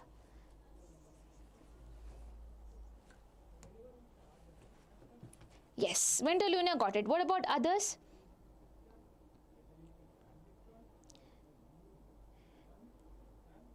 Ma'am, little bit not understand. Can you tell me? Okay. Masha Khalikan, did you understand it now? I explained it once more. So listen, it was grown in N15 medium, first of all, E. coli. When something is grown in N15 medium, obviously it will take up the N15 one. So both the DNA strands is going to be N15 and N15 itself. And we know when both the strands are N15, it is going to be high density. It is going to be high density. It has too much weight out there, okay? Now it is grown in N14 medium. When it is grown in N14 medium, the new DNA strand which is going to be formed, it is going to take N14 isotope rather than N15. One strand you got from the parent, then a new strand which is going to be formed, it is going to be N14. So obviously these two strands are not similar now, they are different. And since they are different, they are not going to be accumulate over there, they will accumulate over here. They have medium density, or I'll call this hybrid density. And they do not resemble like their parents also. Their parents were, both of them were having N15 and 15. But over here, one is N14, another one is N15, which is why your answer for this question is going to be C. Got it? I hope Masha Khalikan also got it. Oh, okay. Children, try to solve this question. If you're able to solve this question, that means the concept is super clear. Okay. If you're not, that's why I'm telling you, if you're able to solve this question, your concept is super clear. So read the question carefully. If E. coli is allowed to grow for 40 minutes in a medium containing N15, then the number of N14 containing DNA would be what? Ma'am, I have checked by logging out, but still there is no option. Dignath. Okay, if at all you can, just give me a few days time, okay? So we are also trying to, what do you call, get a login ID of person who have already registered so that we can also check through. Just give me some time. I will be getting back on it through long videos out there. We'll make videos on it. Okay, Dignath, I'm feeling so sad for you. But please do not be sad, okay? Please do not be sad. Listen carefully to me. Wait for some time. Last date anyway, you have some time out there. For 2 days, give me some time. Let me see if at all from my end I can do anything. I'll check and I'll let you know. Cool? Look out for any update video that I'm doing in the channel. Yes. So Purvi says the answer for this question is D. Okay? Children, everyone read the question carefully. If E. coli is allowed to grow for 40 minutes, that means 2 cycles. 20 minutes one cycle, another 20 minutes next cycle. Medium containing N15, then the number of N14 containing DNA would be what? Sanjeevani says the answer for this question is A. Masha Ali Khan says D or C. Purvi says D. Winterluna says D. Okay. So the answer for this question is going to be A. And one person only gave me the answer, and that was Sanjeevani. How did the others get it wrong? Why? Because all my little Chutku champions didn't read the question properly. Listen to me carefully. E. coli is allowed to grow for 40 minutes. In what? A medium containing N15. N15, right? So the DNA should be N15, should be taking up N15. The number of N14 containing DNA would be, how can something that is grown in N15 medium get N14 as a DNA? There would be none of them which will be having N14. No, because we are not growing in N14 medium. Then how will something have N14? Did you get it? So your answer is going to be what? 0. Manasalayo. Do you know what's the meaning of Manasalayo? Manasalayo means, did you understand in Malayalam? So, yes, definitely, Dignath. I'll definitely try to do it, okay? Please do not be worried. Children, everyone who got it, can you give me a thumbs up? Listen, it's not a problem that you get your answers wrong. It just makes you what? Understand things a lot more better. You would be more cautious later on. So don't be sad about getting your answers wrong. It's totally fine. Okay? Yes, perfect.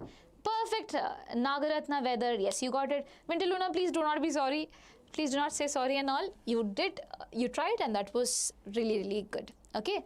Just that, be more cautious out there. Now, do we have the second question on the basis of this? No. Okay. So for that, we need to go with the next concept out there over here itself, and that concept talks about DNA replication. Okay? We are going to talk about DNA replication. So listen to me very carefully for DNA replication. Okay? Enzymes involved over here for DNA replication process is DNA dependent DNA polymerase. What do you mean by DNA dependent DNA polymerase? Suppose you have a strand over here. This is your 3' to 5' strand. This is your 5' to 3' strand, right? When a DNA polymerase comes to form a new strand over here, it obviously needs the older strand, because here if at all it is A, then it will make T over on this particular site. So just to have an understanding of what is to be made, obviously it will be DNA dependent. So first thing we need is what? DNA dependent DNA polymerase. And also you need to understand one very important thing, that is DNA polymerase which is there, it is going to make a new strand of DNA only in one direction. It can only work in one direction. And that direction is from 5' to 3'.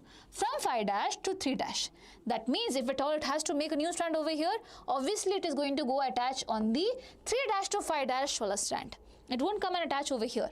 If it is coming and attaching over here, it has to make a strand like this on this particular direction. You got it? It will only work in 5' to 3' direction. Always remember that also. Now, one more thing. It directly cannot start off the process of replication. It definitely cannot. So first thing that it needs is certain amount of primers. Okay, it needs primers. Primers are basically certain nucleotides that are already there. And you know what? This particular primers are being put down with the help of an enzyme which is known as primase. What is this? primase, and this is usually RNA molecules which are being attached. Later on, DNA polymerase will come and extend this in 5' to 3' direction. That is how things work. Okay, so DNA polymerase alone cannot start off a replication process. Always it needs the help of what? An enzyme that is known as primase, which is going to add a primer up there. Then it is going to continue the whole thing. Fine, this is also clear. And also DNA polymerase requires a region which is known as ORI site. It is also known as origin of replication. From this origin of replication site only DNA polymerase is going to go ahead and do the replication process. So basically I have 4 things to remember. One thing, DNA polymerase is DNA dependent enzyme. Second thing, it needs origin of replication sites to start off the process of replication. Third thing, it cannot start off by itself. It always needs a unit of things which is known as primer, and primer is added by the enzyme that is primase. Fourth thing, DNA polymerase works or makes the new DNA strand from 5' to 3' direction. I hope this is super clear to you. Yes? Now listen to me carefully. So in this DNA replication process, things are kind of a bit twisted. Why twisted? So over here your DNA is going to form a helix, right? One is in 3' to 5' direction, other one is in 5' to 3' direction. Cool. Now suppose I say primer is being added over here and DNA replication is being proceeded. A new strand is being made. It will form until here only, because here no new helix comes to an end, right? So what do? Basically you need some enzymes. You need some enzymes first of all to open the DNA strand. Okay, to open the DNA strand, what is this enzyme which is going to break open the DNA strand? So first thing, before I do all of this thing, I need to make sure that this DNA strand is opened up. So the first enzyme that I would be needing up over here is helicase. Is what? Helicase. What does this helicase do? Break down the hydrogen bonds over here between the nitrogenous bases. Helicases will be breaking down the hydrogen bonds out there. So we learned about 3 enzymes now: DNA polymerase, helicase which is going to break down the hydrogen bonds, and also primase which is going to add the primers. Now coming to one very important thing, as I was talking about over here, when I talk about the strand of DNA, so one strand when it goes like this from 3' to 5' direction, another strand when it goes from here to here, it is 5' to 3' direction. On which strand do you think DNA replication can happen smoothly? Here. Why? Because here the primase will attach the primer, and then the DNA replication can happen from 5' to 3' direction. Anyway, the replication fork, this particular thing is known as a replication fork. This is going to open up and the replication is going to proceed. But what about this strand? What about this strand? One which is in 5' to 3' direction. Because anyway, your DNA polymerase is working like this, right? And when your DNA polymerase works like this, you need to understand DNA polymerase makes the new strand in what? 5' to 3' direction. So suppose I made a new strand over here in 5' to 3' direction, right? Again this replication fork is going to open up. Again what do I have to do, my dear children? When this replication fork is going to be opening up, again I have to make a new strand up there. I hope you're getting. So how do I explain this to you? Do I have a picture? No, I do not have a picture. Okay. So first it was like this, then it will open up more. Now it is going to be like this. So first strand that you made was from here to here, right? Again, my dear children, it will make one strand over here. This replication that is going to happen is not going to be smoothly happening. This replication is not going to smoothly happen. Why? Because over here you need to have what do you call the strands being formed again and again. In this particular direction, that is when a strand is in 3' to 5' direction, your DNA polymerase is anyways working in this direction only, so it can go up straight. But here, whenever a primer is being added, over here suppose a primer is being added and the DNA polymerase is extending from this direction to this direction, it's all cool. But now again when it is open, again you need a primer, and again the DNA polymerase has to work from here to here. So what are you getting? Basically this strand which is there, it is showing lag. It is known as lagging strand, because over here DNA replication is going to happen not smoothly, but it has a lag in it. Whereas the other strand which is in 3' to 5' polarity, it is known as leading strand, because there everything is going to happen up smoothly. Well, these strands of DNA that you are forming up over here, what do you call these strands as? You call these fragments of the DNA as Okazaki fragments. Okazaki fragments. Later on, once everything is finished, the primers which are there, because they are RNA, they would be removed, and then the DNA would be added up together, would be glued up together with the help of, one particular enzyme which is known as helicase. One particular enzyme which is known as, not helicase, ligase. Ligase. Okay, ma'am, little bit, can you explain slow? Yes, definitely, I can. So I know I had the worst explanation been given right over here. The foremost problem is somehow I'm not able to breathe. Okay, so just give me a quick little second, I'll explain it to you, okay? Listen to me carefully. I have one strand of DNA going like this, another strand of DNA going like this. This is in 3' to 5' direction. This is in 5' to 3' direction. Usually, when a DNA polymerase has to make a new strand, it makes a new strand in 5' to 3' direction. That means it is going to come and attach over here and make a new strand up over here to maintain the antipolarity, right? But before it does all of it, it would be requiring a stretch of nucleotides out there. It can be RNA nucleotides. So basically it is RNA primer which is being added up over here with the help of an enzyme which is known as primase. Okay, now what happens? Your DNA polymerase will come and extend this in this particular direction. What is the direction? In 5' to 3' direction.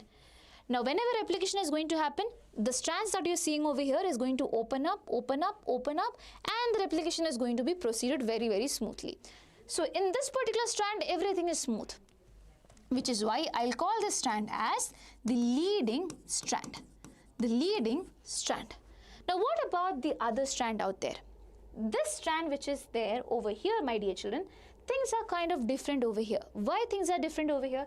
Suppose in this particular condition, the making of DNA polymerase, the making of the DNA strand is going to be happening from here to here, from 5' to 3', right?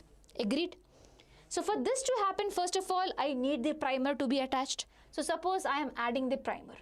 Let me add a primer right over here. So I have added up a primer, and now the DNA polymerase came and extended this primer in this direction, that is 5' to 3'. Now when this particular thing is going to open up, things are going to be different. Why things are going to be different? You listen to me carefully. So over here, when it is going to be opened up, suppose it was here now, and now I have opened up until this particular point. Okay, until this particular point. So this is your 5' and this is your 3' and this is your 5'. So initially you had the primer up over here, and with the help of DNA polymerase you extend it from here to here, from 5' to 3'. Now again you will need a primer, because obviously the DNA polymerase, my dear children, cannot go like this. Anyway, it will be making up something like this from here to here, right? But for that again you are going to need a primer. So again you add the primer. And what is going to happen? Then the DNA polymerase will be extending it from here to here. You get it? From here to here. So what is going to happen? You are going to get segments of DNA over here, fragments of DNA, which is what you call as what? Okazaki fragments. Okazaki fragments. Now once you have made the Okazaki fragments, it's all cool. And here anyway the DNA is being formed very nicely. The next thing that you have to do after all of this is removal of these primers. When you remove the primer over here, it's all cool. It's anyway just one ending out there. But what about this? When you remove the primer from this, there are going to be some gaps. First of all, there are going to be some gaps. These gaps which are there are going to be filled up, okay, are going to be filled up and joined together as well with the help of another enzyme which you call as DNA ligase. DNA ligase. It is going to ligate, it is going to mix up and make sure everything is together. So this is your lagging strand and this is your leading strand. And this particular thing that you see over here, it is known as replication fork, because this is where replication is actually happening. Okay, got it? Ma'am, when will be the start test series of KCET? Mallikarjun, KCET test series already given to you. ABHYAS is already live, go take it up. Okay, it is already live, go take it up. It's very, very important for you guys. Cool. I hope you have understood what I meant to say. So over here, there are some processes written over here. First is initiation. Initiation is when DNA helicase unwinds the double helix at the origin of replication. As in, the DNA helicase which is there, it is going to break open all these bonds, hydrogen bonds out there, so that it unwinds. Now, single strand binding proteins keep these strands apart. So basically, you have to make sure that they do not rebound again. So what do? Basically, you add single stranded binding proteins. You add some proteins which does not allow them to rebind again. Next thing, primase adds RNA primers to start the replication. Now, the RNA primer is added up over here with the help of what? The primase enzyme out there. This is what? Initiation. Now, the next process is what? Elongation. In elongation, what is going to happen? The DNA polymerase add new nucleotides in what direction? In this direction, that is from 5' to 3' direction. Leading strand is made continuously. Lagging strand is having what? Okazaki fragments. DNA ligase joins the fragments together later on. That's the only thing. Now, termination. How do you think replication process is terminated? So replication stops when two forks meet or at a specific termination site. So listen to me. Suppose replication is happening over here. Suppose replication is happening from this side also. When these two forks come together right up over here, your termination process can happen smoothly. Otherwise, when you reach certain sites, okay, when you reach certain sites, then also replication process can also stop at that particular time. Got it? Got it? I hope this is clear. This is about your processes of DNA replication. Now, in your NCERT, few things are written which is equally important for you to remember. What are those things? Let me read. So, first thing is DNA-dependent DNA polymerase is something that you are going to use. So, what are the things that are going to be used up over here? That is the thing. Efficiency of this is, suppose you're talking about E. coli. E. coli's genomic content is 4.6 into 10 to the power 6 base pairs. So it completes replication in just 18 minutes. Tentatively talking 20 minutes. But okay, 20 minutes. Actually 20 minutes, but yes, it is written as 18 minutes over here. Now, with the polymerization rate of 2000 base pairs per second. Now, this is a very important question which has come. And the question says, what is the rate of polymerization of DNA polymerase, as in how many number of base pairs are being added up during each second out there. So 2000 base pairs per second, 2000 base pairs per second is being added up in the case of E. coli. Please do not forget this number. This is super important. Okay, and DNA polymerization occurs from 5' to 3' direction. I already told about that, and I also told you it needs what? Origin of replication. Apart from that, accuracy, it is high. It has high amount of accuracy so that there is no mutations happening up over here. Now, one more question can be coming up. What is the energy source, or what is the substrate that you need for DNA replication? What do you need for replication? So yes, you need DNA-dependent DNA polymerase. But what does it add? It adds nucleotide, ma'am. What nucleotide? What do you call them? Do you have any idea what do you call them? You should know about it. It is known as deoxyribonucleoside triphosphate. What do you call them? Deoxyribose. That is this one. Deoxyribose nucleoside. That is nitrogen base and sugar. Triphosphate. I told you 3 phosphates are there. So basically this is one unit which is being added up. The next unit comes. So this is a substrate that we are using. And this also acts like energy source. How does it act like energy source? So I already told you, whenever a new nucleotide comes and makes a bond up over here. Suppose over here again you have the sugar which is making bond up over here. When it makes a bond up over here, it breaks down the phosphate bonds right there. And this creates a lot of energy. When this energy is being released, it helps in all the other processes out there. So always remember, the substrate which is there, it is known as deoxyribonucleoside triphosphate. This is the substrate and this is also the energy source. This is a super important thing that you need to remember. Cool? Works? Ma'am, how to manage boards and KCET and even NEET? Please give some suggestion. Okay, just coming to that. Okay, I will be just coming to that. I'll just give them a question and then... Okay, so everyone else please solve this question, and by the time I will be helping Vishnu out there. So boards and KCET, my dear children, it can run so parallelly. When you prepare for board examination, when you're preparing for your PU2 examination, at this particular point of time, whenever you solve questions, okay, or whenever you want to revise by solving questions of your KCET as well. So I know you will be solving some PU2 questions which have already come. Spend at least 10 minutes of your time for solving 10 questions of your KCET per chapter. Whenever you sit for studies, 10 questions of KCET is also super important. Please go through that. That would be more than enough for your KCET preparation as of now. The same thing applies for your NEET also. In NEET also, you would have to try to find 10 minutes for solving question.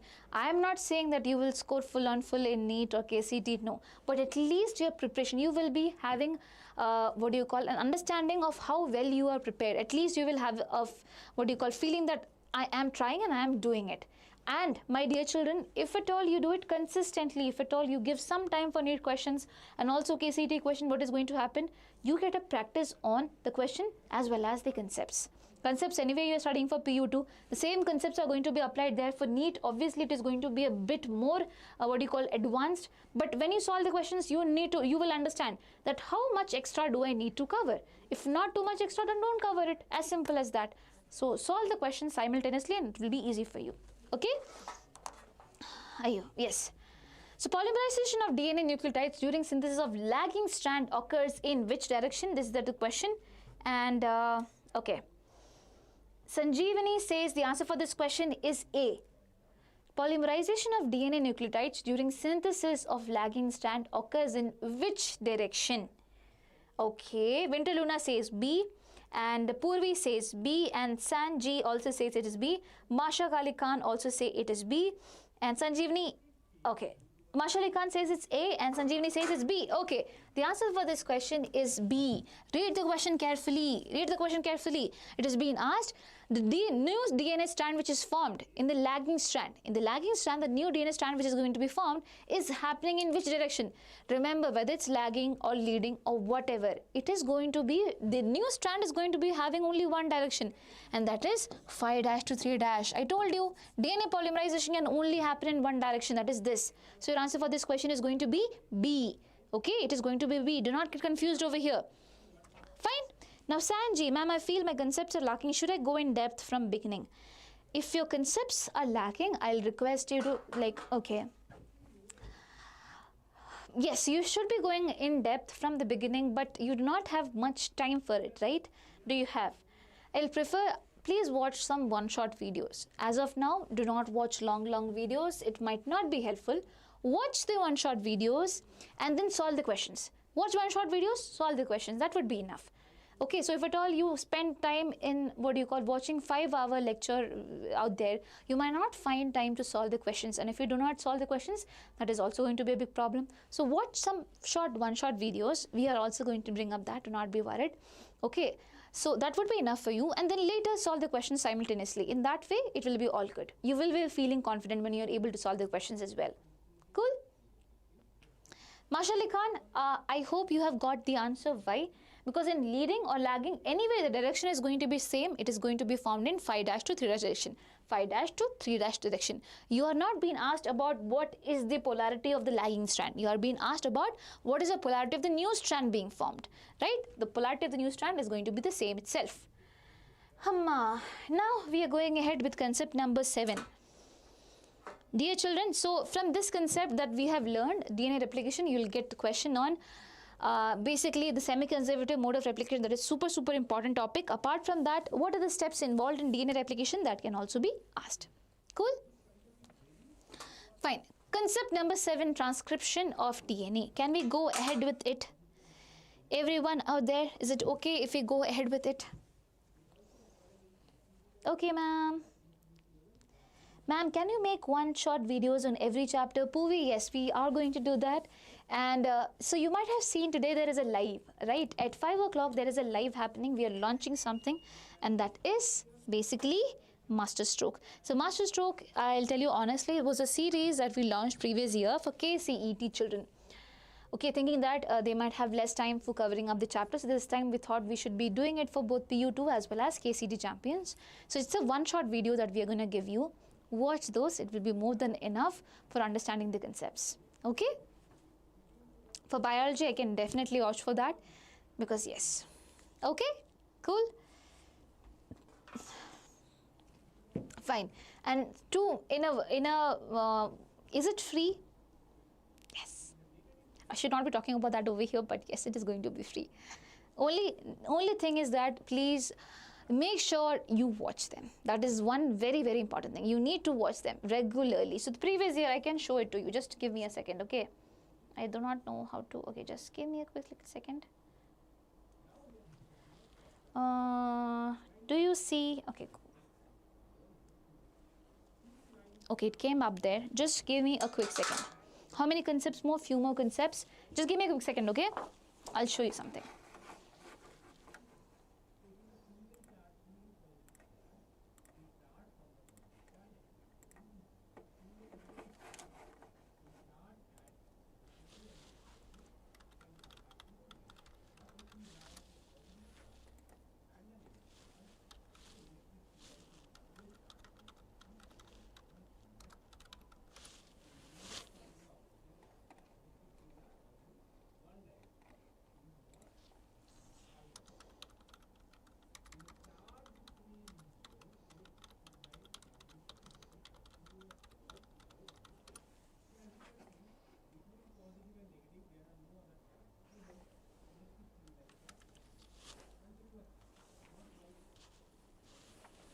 Okay, so when you type Masterstroke, okay, I'm not sure if at all everyone is able to see it, but yeah, when you type Masterstroke Principles of Inheritance, you might be able to see the thing that we posted 11 months ago. So over here, it was Principles of Inheritance. I completed in 1 hour 30 minutes. It was one short video for KCET champions, and it had 4K views at that particular point of time. So this was basically just for KCET children because obviously the concepts were explained like that, okay? But now this year we thought that you guys anyway are preparing for your boards, and we should be helping you with boards as well as KCET, which is why we will be bringing some changes in the Masterstroke, and we will be providing you the concepts. Okay, more or less in biology it is going to be the same, because in biology there's no too much difference in PU2 and KCET out there. You know, the concepts are repeated to be the same. The type of questions are also comparatively similar itself. A little bit level is different, that's all. So for biology, again, comparatively will be same, but not for other subjects. So it's for you guys. So make sure you come in the live today, okay? Listen to all the details out there.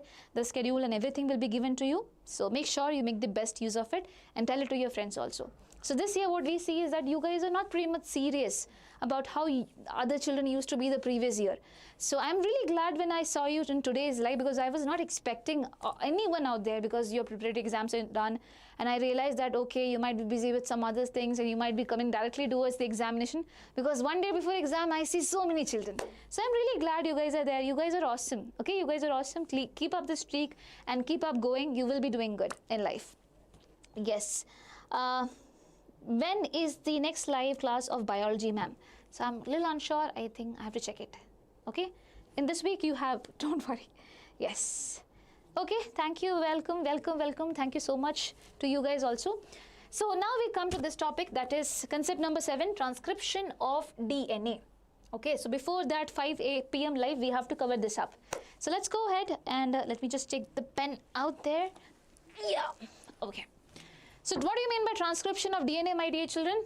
Transcription of DNA basically means you had the DNA. Now this DNA, when I say the DNA is something super important, it forms protein, protein, protein. What do I mean by that? Basically, whatever information is there in the DNA, that is going to be transcribed into an RNA. An RNA, whatever information is there in the DNA, that information is passed in to help in the formation of an RNA. And this RNA, my dear children, this process is known as transcription. This is known as transcription. Later, this RNA undergoes another process which is known as translation. Translation, where finally you will get the output of what? Of a protein being formed. So from DNA you get the RNA, from RNA you get what? The protein. So this process, the first process of DNA to RNA formation, is known as transcription, and that is what we are going to study right up over here. So how does DNA help in the formation of proteins? That is a general thing. So over here, Francis Crick was the person who came into the picture. Okay, Francis Crick was the person who came into the picture and said that this is how DNA is going to be forming RNA. So he came down a central dogma. According to the central dogma, he said this process is had to happen like this only. DNA to RNA, DNA to RNA and RNA to proteins. This is, why is this happening like that? Just a second. This is known as transcription and this is known as translation. And when DNA forms its own self, it is known as replication. And this is what you call as central dogma. What do you call this as? You call this as central dogma. It was put down by Francis Crick. Remember that. Now, coming to this topic, that what is transcription and what does the transcription unit contain? So listen to me carefully. So transcription unit contains few very important things, that is a promoter region and a terminator region. My dear children, when I say the DNA to RNA is being formed, who makes it? It is RNA polymerase that makes it. DNA polymerase makes a new strand of DNA, RNA polymerase makes a new strand of RNA. Now in which direction does it form? Again in 5' to 3' direction. Again in 5' to 3' direction only. Okay, so this RNA polymerase needs a place to go and attach, and that place is known as the promoter region. Similarly, RNA polymerase will be terminating the process of transcription when it reaches the terminator region. Now here, as you can see, there are two strands being mentioned. One is template strand and the other one is coding strand. What do you mean by that? Template strand is something that is going to undergo the process of transcription. That means it is going to form a template for a new RNA to be formed. What about coding strand? Coding strand is not going to undergo transcription. Okay, so just stay there. It does not undergo transcription out there. Now, so I hope you have got it. So transcription unit contains a promoter region, terminator region, template strand and a coding strand. Do not get deceived by the term coding strand. That means it might code for an RNA. No, it just stays there. Template strand is something that is going to form the RNA. Now, additionally, regulatory sequences that may be present further upstream or downstream to the promoter. Apart from it, some other things also might be located either here or there, before the promoter region or after the promoter region as well. That is going to regulate the process of transcription. Just know about it. Okay. Now, what does transcription unit contain? We already studied about it. Now, my dear children, one very, very important thing, and that is, for transcription to happen, you just don't need RNA polymerase. You need few more things. That is sigma factor. That is sigma factor. So basically, when I say that there is a DNA molecule and this DNA is undergoing transcription, RNA polymerase will go and bind on the promoter, but it cannot do it alone. It needs a factor, and that is known as sigma factor. So sigma factor combines with RNA polymerase first, and then now this particular unit goes and combines on the promoter region, and that's how the entire process of initiation happens. Now the transcription is going to begin. Transcription is going to begin. And when transcription begins off, my dear children, this sigma factor dissociates off. It goes off, says, bye-bye, you can take care of yourselves, have a good stay. Okay, and now the RNA strand is going to be formed. Now this RNA polymerase which is there, when it reaches the terminator region, it has to stop the process of transcription. And again, it cannot stop it by itself. It needs another factor which is known as Rho factor. So this time again, the RNA polymerase will combine with the next factor, that is Rho factor, and now the RNA and the DNA is going to be separated. The RNA is going to be free from all of this particular thing. So you need to know this factor's name. When do these factors come? The role of these factors is also super important. So for initiation of the process of transcription, you need sigma factor. You just remember RNA polymerase is shy to go and attach on the DNA, which is why it needs sigma. S for shy, S for sigma. Similarly, elongation happens naturally. RNA polymerase will add nucleoside triphosphate. So over here, you are not saying deoxynucleoside. Remember, you're just saying nucleoside. That means you're talking about RNA, RNA molecules being added up. Okay, so nucleoside triphosphates are being added up complementary on the basis of complementary base pairs, and lastly termination will be happening with the help of what? The row factors which is there. That's all. Fine. So termination, okay, so when termination time, the RNA polymerase is crying, okay, Rona in Hindi means crying, right? So row factor is there. Why it is crying? Because it is going to miss its friend, that is DNA. You can remember like that, okay? So that is one very important thing that you need to remember. Now, try to solve this question which is being put in front of you. That is, in prokaryotes, the transcription of DNA is initiated with the help of what? Row factor, elongation factor, sigma factor, or termination factor. What do you think is the answer for this particular question?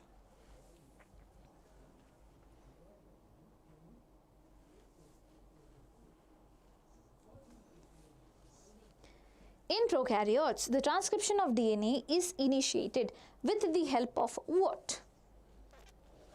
A, B, C, or D? Sanjeevani says C. Sanjeevani says C, okay. Winter Luna also sees. What about others?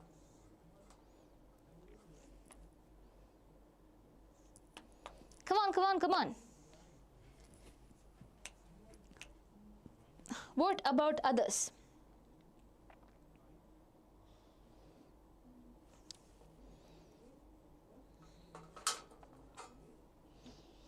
Dhanush is also there saying the answer for this question is C. Vishnu also says C.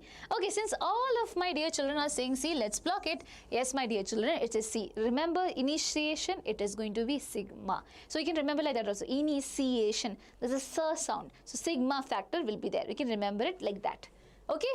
Now, next question, it is this. Yeah. Here, please use your little tiny brain out there. For the given sequence of DNA, identify the complementary sequence of bases or its mRNA from the options given below. So the new strand of RNA which is formed is known as mRNA. So you're asked, if this is the DNA which is there, what is the new mRNA strand which is going to be formed? And over here you have the options. What do you think is the correct answer for this? Try it out, and everyone do not forget to drink some good amount of water as well. Super important.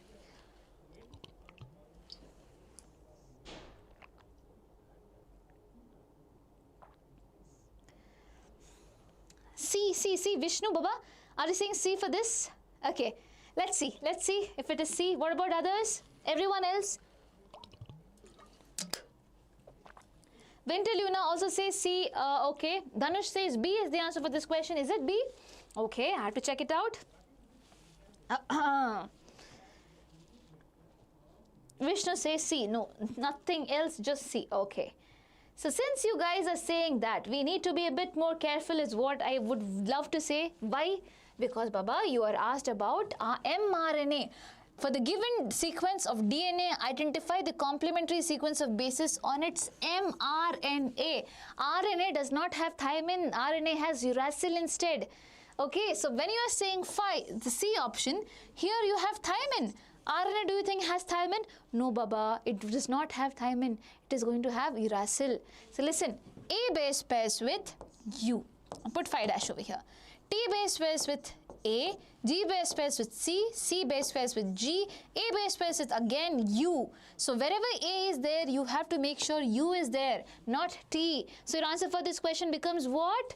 B. Okay. Did you get it? Chinna mistakes are there. Sanjeevani, yes dear. Got it?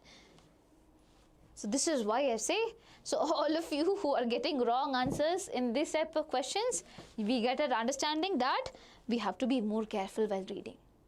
Okay? Chalo. It's okay. I hope that is clear. Now we go ahead. Can I go ahead?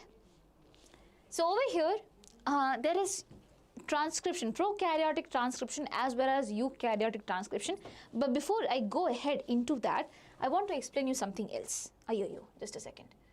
Before showing you the answers for that, I want to explain you something else, and that is this. Yes. So listen to me carefully. In the case of Akshita, hello dear, yes, B is the answer. Exactly. So listen to me carefully, okay? In the case of prokaryotes, this transcription, okay, in the case of eukaryotes, transcription happens where? In the nucleus itself. So in the case of eukaryotes, within the nucleus DNA is there, and this DNA is transcribed to RNA, and this RNA will now go out to undergo translation process, right? So over here, things are going to be different in the case of prokaryotes. Why? Because prokaryotes do not have any nucleus. So everything happens in the common area, that is cytoplasm itself. And not just that, in the case of prokaryotes, they do not have multiple RNA polymerase, but we have. We have multiple types of RNA polymerase. We have RNA polymerase 1, RNA polymerase 2, RNA polymerase 3, and this is a very important concept because you get questions on the basis of it also. Hello Akshata, a very big hello. Okay, RNA polymerase 1 transcribes rRNA. Okay, it is known as ribosomal RNA. You might have heard about ribosome. Ribosome is a super important organelle out there. Okay, for forming ribosomes, you need rRNA, and that is transcribed with the help of RNA polymerase 1.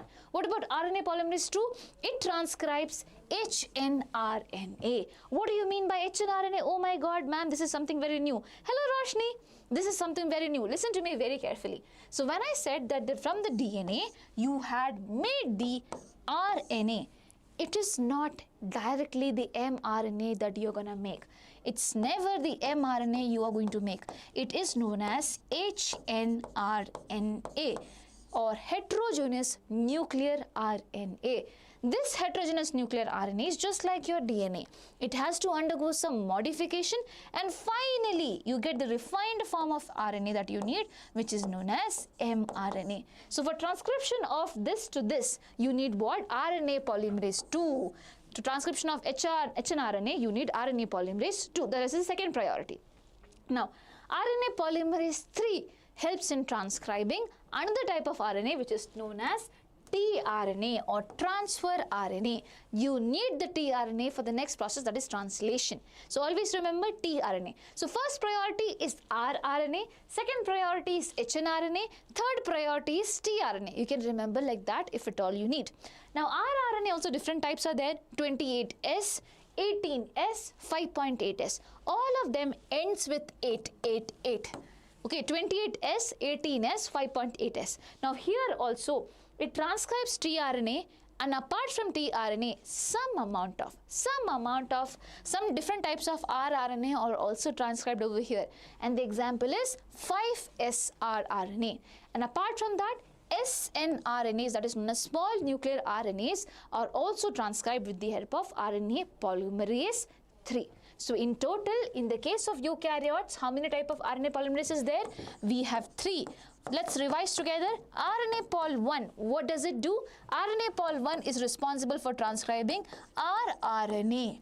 Okay, and how many types do you have? You have 28S, 18S, and 5.8S. Done. Now the second priority which is there, it is given to what? Transcribing hnRNA, heterogeneous nuclear RNA, that is later going to form your mRNA. Now RNA polymerase 3, what does it do? It helps in transcription of T, 3 as in T, you can remember TT, tRNA. Apart from that, some types of rRNA also, which is also known as 5srRNA. Apart from it, small nuclear RNA, so snRNA. These are the things that you need to remember. You can get questions on the basis of it as well. Got it? This is only found in the case of eukaryotes. Prokaryotes only have one RNA polymerase, that's all. They are not complex as us. Cool? Now when I said that DNA which is there, it transcribes into RNA, I told you it was hnRNA. Now listen to me carefully. In our DNA, there are regions that codes for proteins. You call these regions as what? Exons. They are directly helping in coding of proteins. There are regions that does not code for anything. They're just there. It is known as introns. They are known as introns. But during transcription, everything is transcribed. So hnRNA will also have these things. It will also have exons, and my dear children, it will also have introns, even if we do not want it. Even if we do not want it. Now the exons are the only one that is going to form proteins, and our next process is to form proteins, right? So do we need this introns? No, Baba, we do not need it. So what do? We make the H and RNA undergo a process which is known as splicing. And splicing makes sure that you're cutting off these introns from these locations. So you cut off these introns, and now you get a single strand out there which is just having the exons and nothing else. And this strand is now known as mRNA. So this one process there, that is known as splicing. Apart from it, you have multiple other processes also happening. So at this end, that is the 5' end, my dear children, you are going to add up a group. Similarly, at the 3' end over here in this RNA, you are going to add a tail of adenines. That means too many adenine is going to be added up there. This is known as polyadenylation. Why do you do all this thing? Because, my dear children, after doing all this thing, you are going to get the mRNA with this. And this mRNA, in the case of eukaryotes, is now going to leave the nucleus and is going to go outside for the process of translation. And while it goes, there are chances that it can be destroyed. And to make it safe, it has processing being done. I hope you get it. Okay, got it? So please remember this, and now when we talk about this, I'll tell you exactly what is being added up. So listen to me carefully. Splicing is removal of introns and joining of exons. That is being done on the HRNA. Second thing, capping. Adds methyl guanosine triphosphate at the 5' end. What are you going to add? You are going to add methyl guanosine triphosphate. So it looks like this. Methyl guanosine triphosphate, as in 3-phosphate group is there. Where are you adding this? This is added at the 5' end. Methyl guanosine triphosphate is added at the 5' end. Similarly, over here you see polyadenylation is done. So many adenine residues are being added up right over here. So adds 200 to 300 adenylate residues at the 3' end. Now this fully processed mRNA is now transported to for the next process, that is translation. Did you get it? Everyone who is watching this, did you get it, or do you have any confusions around it? Is it okay? This is what processing. And this happens in our case. In prokaryotes, do you think all of this is going to happen? No, Baba, everything is happening in the same location. So you do not need to be worried about anything. Okay, so please remember, this is all happening in the case of eukaryotes. Now, one more very important thing that is given in your NCERT, and that is the difference between prokaryotes and eukaryotic transcription. I already told you one very important thing, that is translation occurs in the same area, that is in the cytosol or the cytoplasm, right? Here transcription and translation occurs at different location. Transcription happens in the nucleus, translation happens in the cytoplasm, right? Now over here, one more very important thing, or two more very important things that you need to remember is that, okay, prokaryotes do not have introns. In their DNA, they do not have any introns. There is no non-coding regions. Do you think they will need splicing? No. But what about us, eukaryotes? We have introns and we have exons also. We have introns and we have exons. They do not have introns. Always remember. So there is no splicing which is required. Now coming about prokaryotes and eukaryotes, and that thing is, here suppose we are talking about a segment. In this particular unit itself, they have multiple genes. And these multiple genes are going to code for multiple proteins. So one protein, second protein, third protein, all of it are going to be formed over here. And this condition is known as polycistronic condition. Polycistronic means multiple genes are there and they are coding for what? Multiple proteins as well. Whereas over here, if at all you talk about eukaryotes, if at all you see a segment, we just have a normal segment, one gene will be there and that gene will be coding for only one protein, not more than one protein, which is why I call this as monocistronic nature. So we are monocistronic in nature, one gene is there and that codes for one protein. Over here they are polycistronic nature, which codes for multiple proteins. So you can remember P for prokaryotes and P for polycistronic. Okay, and under prokaryotes, what do you have an example as? Bacteria. Bacteria are prokaryotes. What about eukaryotes? We are eukaryotes. Human beings are definitely eukaryotes. What about plants, my dear children? Plants are also eukaryotes. What about fungus? Fungus is also eukaryote. Apart from bacteria, everything which is out there, they are what? Eukaryote. Got it? This is super, super important. So these are the two references that we have. Here, multiple genes are there.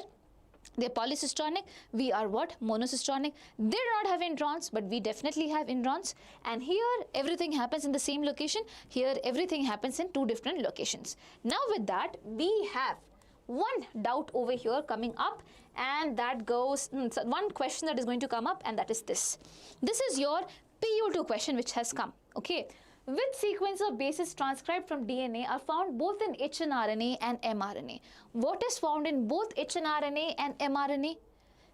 In hnRNA, you have exons and introns. In mRNA, you just have exons. So exon is something that is common up over here and here. You get it? So that is what you have to write. The sequence of bases transcribed from DNA that are found both in hnRNA and mRNA are what? Exon. That is the coding regions. Can you write that? If you write that, you will get your marks. This is a 2-marker question that came the previous year. And now you can try solving this question. Over here, I have the first question for everyone who have understood transcription. Try solving it. RNA polymerase 2 is responsible for the transcription of what? This is 2025 question, as in question from the previous year for your KCET. So, Preetam, hello, okay ma'am, okay. Meherin Mustafa, ma'am, please take for first PUC. Yes, for first PUC also we are planning of something things, and for the other subjects already the video has been released also. So, Meheran Mustafa, please go and check it out, okay? Got it? Yo. By the way, everyone who is watching this video, have you subscribed to the channel yet? Have you clicked on the like button? If at all not, do it.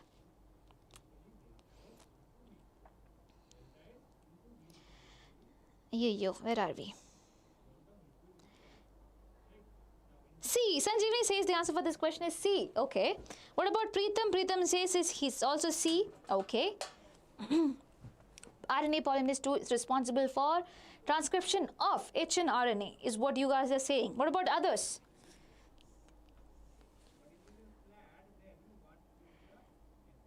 Others are like, no ma'am, I'm not in a mood to answer. You just teach. Come on, children. Come on. Don't shy up. Answer. If you do not answer, you will never know. Listen, a lot of you guys who have answered, you guys know what mistakes you did previously because you answered it, right? So answer right now. RNA polymerase 2, it is going to code for hnRNA. We studied about it. Dhanush, C, exactly. Awesome. So the answer is hnRNA. RNA polymerase 2, hnRNA, RNA polymerase 1, rRNA, RNA polymerase 3, tRNA or 5s rRNA or snRNA. Please remember this, super important information. Now, next question. In eukaryotes, the entire base sequence of a gene does not appear in mature RNA because, read the question carefully. In eukaryotes, the entire base sequence of a gene does not appear in mature mRNA because, why it does not appear in the mature mRNA? Everything which is there in the gene, everything which is there in the DNA, why is it not coming in the mature RNA, mRNA? That is the question. So what do you think is the answer? Some gene sequences are removed by exonuclease. Transcription in eukaryotes consumes more energy. Coding sequences are removed during processing. Introns are removed during processing. What do you think is the answer? Sanjini says the answer for this question is D. Is it D? Introns are removed during processing. What about others? Everyone aligned with D, or do you have any other answers to give me?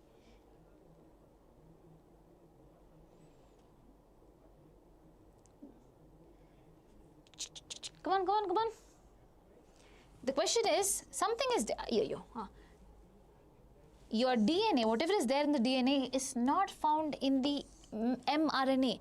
Why is that so? Because as Sanjeevani said, some introns are removed during the processing. So here you had introns, but now in the mRNA you do not have the introns. Those are being removed. That is why they are not exactly the same. Your answer for this question is D. Children, if at all you just watch the video and do not answer, it is going to get you are going to get into a lot of trouble. Why? Because then you will not know where you're getting things wrong. Yes, Bhagu, C. Talwar, you're correct. Yes, Dhanush, awesome. Yeah, that's the spirit. So your answer for this question is D. Now, one more question is there. Read the following statement carefully and choose the correct statement. In a transcription unit, the promoter is located at the 5' end of the coding strand. The single strand DNA having the polarity 5' to 3' is the template strand. RNA polymerase binds to the operator during transcription. Single base DNA differences occurs in humans and are known as single nucleotide polymorphism. So I am telling you this particular statement is correct. Okay, because I have not thought about this yet, which is why I am telling you. Single base DNA differences occur in humans and are known as single nucleotide polymorphism. You and me might be different in a single base pair, that's all. So that is known as single nucleotide polymorphism. Apart from it, what is the other statement which is actually correct? You can try to find the answer for this question.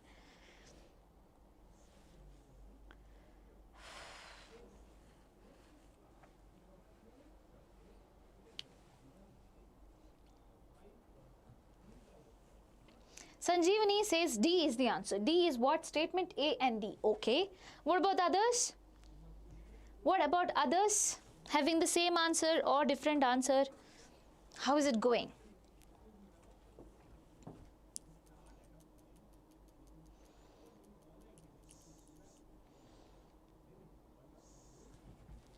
Preetham says A. Preetham says A is the option. A means statement A and B. I told you D anyway is correct. So, okay, A and B. The single strand DNA having the polarity 5' to 3' is the template strand. Do you think so? Template strand, Baba. Listen, if this is a template strand, I told you RNA polymerase makes the new strand in 5' to 3' direction. How can it make it over here? No. So, template strand will always be in 3' to 5' direction. 3' to 5' direction, which is why it can make a new strand up there, which is in 5' to 3' direction. So this particular statement is definitely wrong. RNA polymerase binds to the operator during transcription, wrong. It binds to the promoter region during transcription. So this is again wrong. What option do you have? You have A as an option. What is A? In a transcription unit, the promoter is located at the 5' end of the coding strand. So over here, my dear children, if we go back, okay, if we see over here, this is the coding strand, this is a template strand. The promoter, we say, it is located at the 5' end of the coding strand. Is it correct? Yes, it is going to be correct. Got it? So, whenever you talk about the location of promoter or terminator, always remember, you talk in reference to this. We talk in reference to the coding strand, the location, was just the location of the promoter and terminator. You say it is at the 5' position or 5' of the coding strand and you have the promoter region. The 3' you would be having the terminator region. Got it? Got it? It is not C, it is just D. Everyone, is it okay? Is it okay, or like, do you need explanation to it? If it's okay, can you give me a thumbs up? Listen, it's totally fine to get this question wrong. Why? Because over here you have so many new concepts being added up, right? So it's okay if you got it wrong, but did you get it now? If you get it now, please, if you got it now, can you give me a thumbs up so that I understand that you are all cool with it? Yes? Ma'am, tomorrow I am having JEE examination shift 1. I am scared. What's there to be scared? It's just an exam. Go give and come. What could happen? What's the worst that could happen? You will not get a seat. That's the worst that could happen, right? What's the best that can happen? You will get the seat. So please go in that confidence that yes, if I try my best, I'll get the seat. That's all. Don't think about anything negative. Just go, give the examination, give your best. Okay? No need to be scared of anything. You have life, and in your life, you have plenty of options with you. Always remember. Okay. Chalo. So over here, we did that question also. Thank you, guys. And now I had one more question which we just missed over here, and that is this. Okay. In pea plants, each character is governed by a gene. This is your question bank question for your PU2. In pea plant, each character is governed by a gene which is monocystron, polocystron, or operon or intron. In pea plant, each character is governed by a gene which is what? Can you give me the answer for this question? Supriya. Okay, that went. Okay.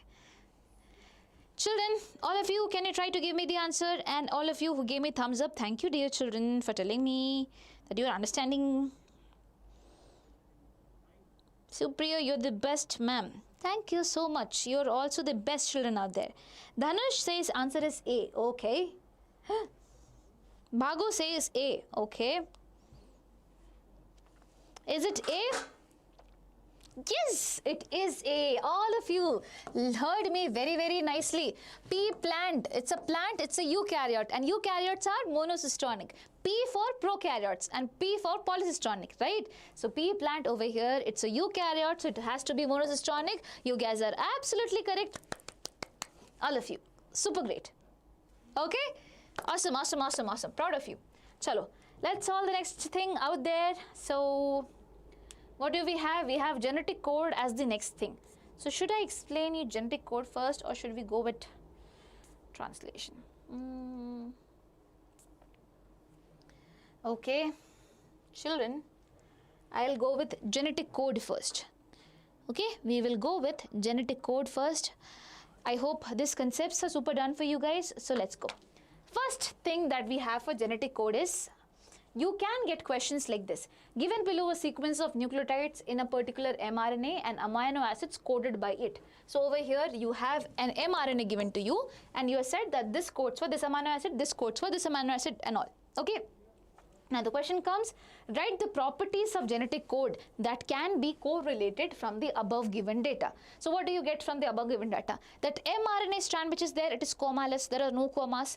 And you also get to understand that each codon which is there, it is coming in 3 groups. So it is triplet codon. And you also understand one very important thing, that AUG is coding for methionine. UUU is coded for phenylalanine. UUC is also coding for phenylalanine. That means more than 2 codons can code for one particular amino acid as well. Okay, so these are the few inferences. So basically you do not, it's just to confuse you guys. You just need to write the features of codons. That's all. That's the only thing that you need to do. So what are the features of codons or genetic code, my dear children? That is, the first feature is that the codon is triplet in nature. How many? Triplet in nature. That means 3 things comes together to form a codon. How many codons do we have? We have 64 codons in total. Yeah. Text, okay, just I'll check. Children, just give me a second.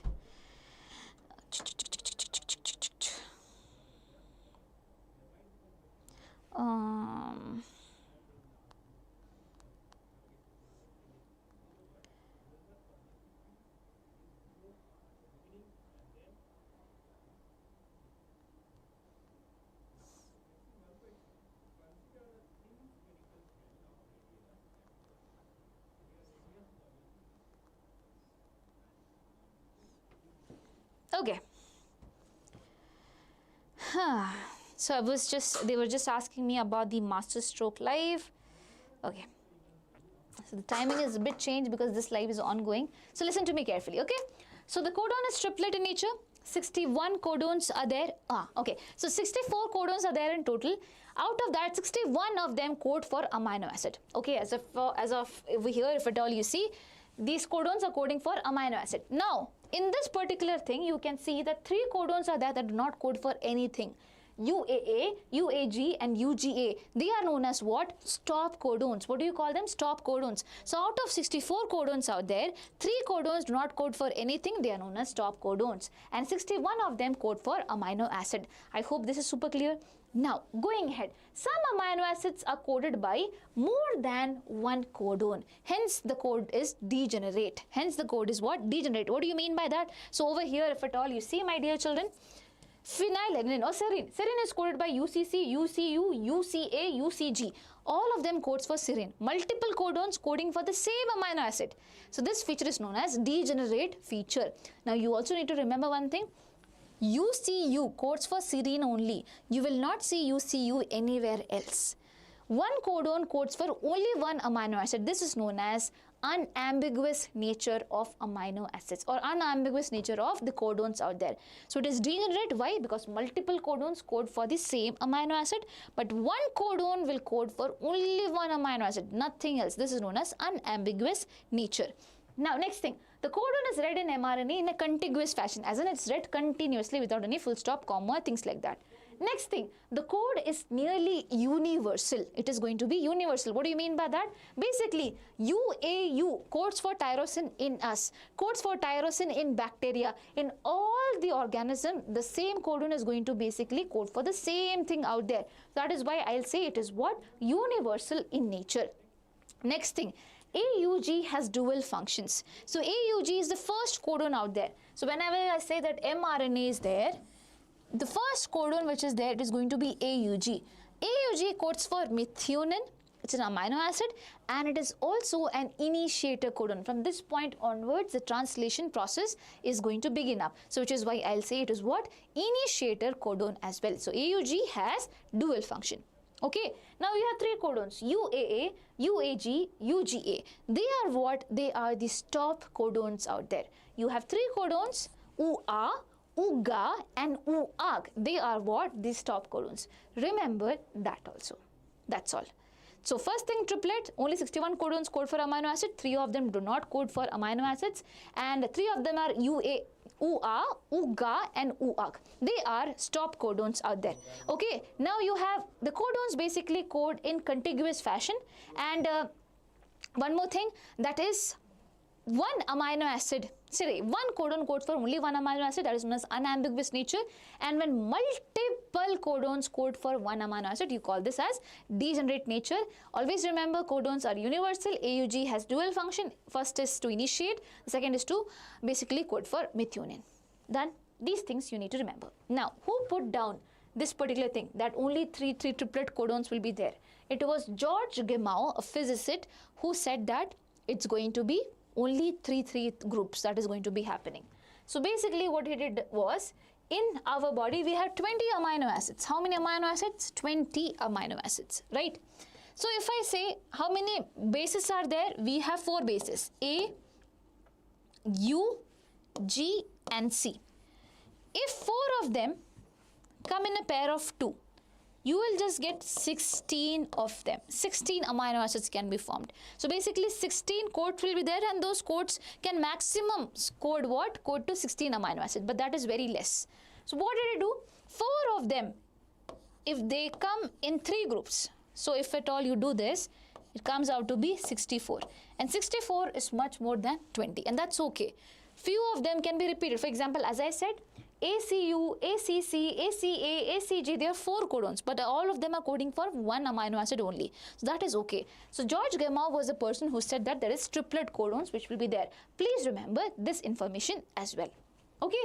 Now over here, if I come, there are few other names that you need to be knowing. One is Severo Ochoa. So Severo Ochoa, what did he do? He basically discovered an enzyme, polynucleotide phosphorylase, you do not need to remember that, that synthesized RNA without needing a DNA. So without a DNA, okay, without a DNA strand, you are now making an RNA in the laboratory condition. So this enzyme, okay, this enzyme was discovered by Severo Ochoa. So this is one very important thing. Second thing, this enzyme was utilized by Hargobind Khorana. Okay, it was Hargobind Khorana who said that, okay, I know, okay, there's an enzyme and I know I got an understanding of it. Why can't I just make my own RNA with it? I know what am I adding. For example, I am adding AUG, GGU, CCU, and I'm just adding on. I am making my own RNA, and I know the codes that I am adding up as well. So with the enzyme that was made up there, he made his own RNA. He synthesized he chemically synthesized an RNA sequence, and he knew what combinations were used over here. Now, how do you think it is going to be helpful? If at all, my dear children, we get to understand that what are these going to code? That is, what is the protein that is going to be, what is the amino acid that is going to be coded by these things? I will be able to understand about everything out there. If I get to understand what is AUG code for as an amino acid, I will be able to understand anything, right? So this exact thing was being done by Marshall Nirenberg.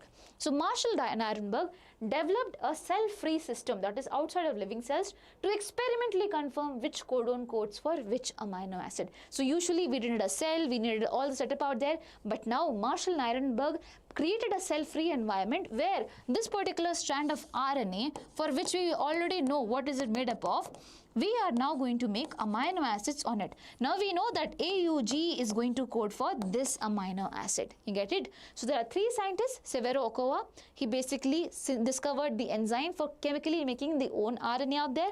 Hargobind Khorana chemically synthesized the RNA sequence, and Marshall Nirenberg created a cell-free system so that this RNA can be transcribed into amino acid as well. I hope this is clear. So first is this guy, George Gamow. He came up with 4:3 ratio. Okay, 4:3 out there. And basically then came these three scientists. If at all you remember the names, it's all cool. That's all. Got it? Did you get it? And over here, my dear children, if you ask me this question that, ma'am, do we need to remember the names of these amino acids which are coded? The answer is yes. So according to your KCET examination, if you think about KCET examination, yes, you would have to remember the names. And how will you remember the names? So first, before I get into that, all of you who thinks that this concept is clear until this particular point about genetic code, here you all give me a thumbs up, quick thumbs up. This is very, very important. If at all you think everything is clear until this particular point, can you just give me a thumbs up so that I get an understanding that everything is cool?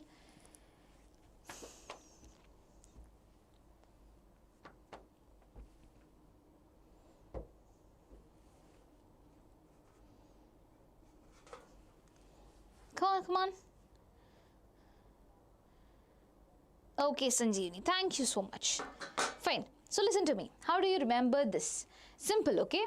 So you have, few amino acid, phenylalanine, leucine, again leucine, isoleucine, methionine, and valine, right? How do you make this combination? First of all, we can just put you can arrest gangster. So UCAG you put over there, UCAG you put over here also. And here you put all of them together. UCAG, UCAG, UCAG.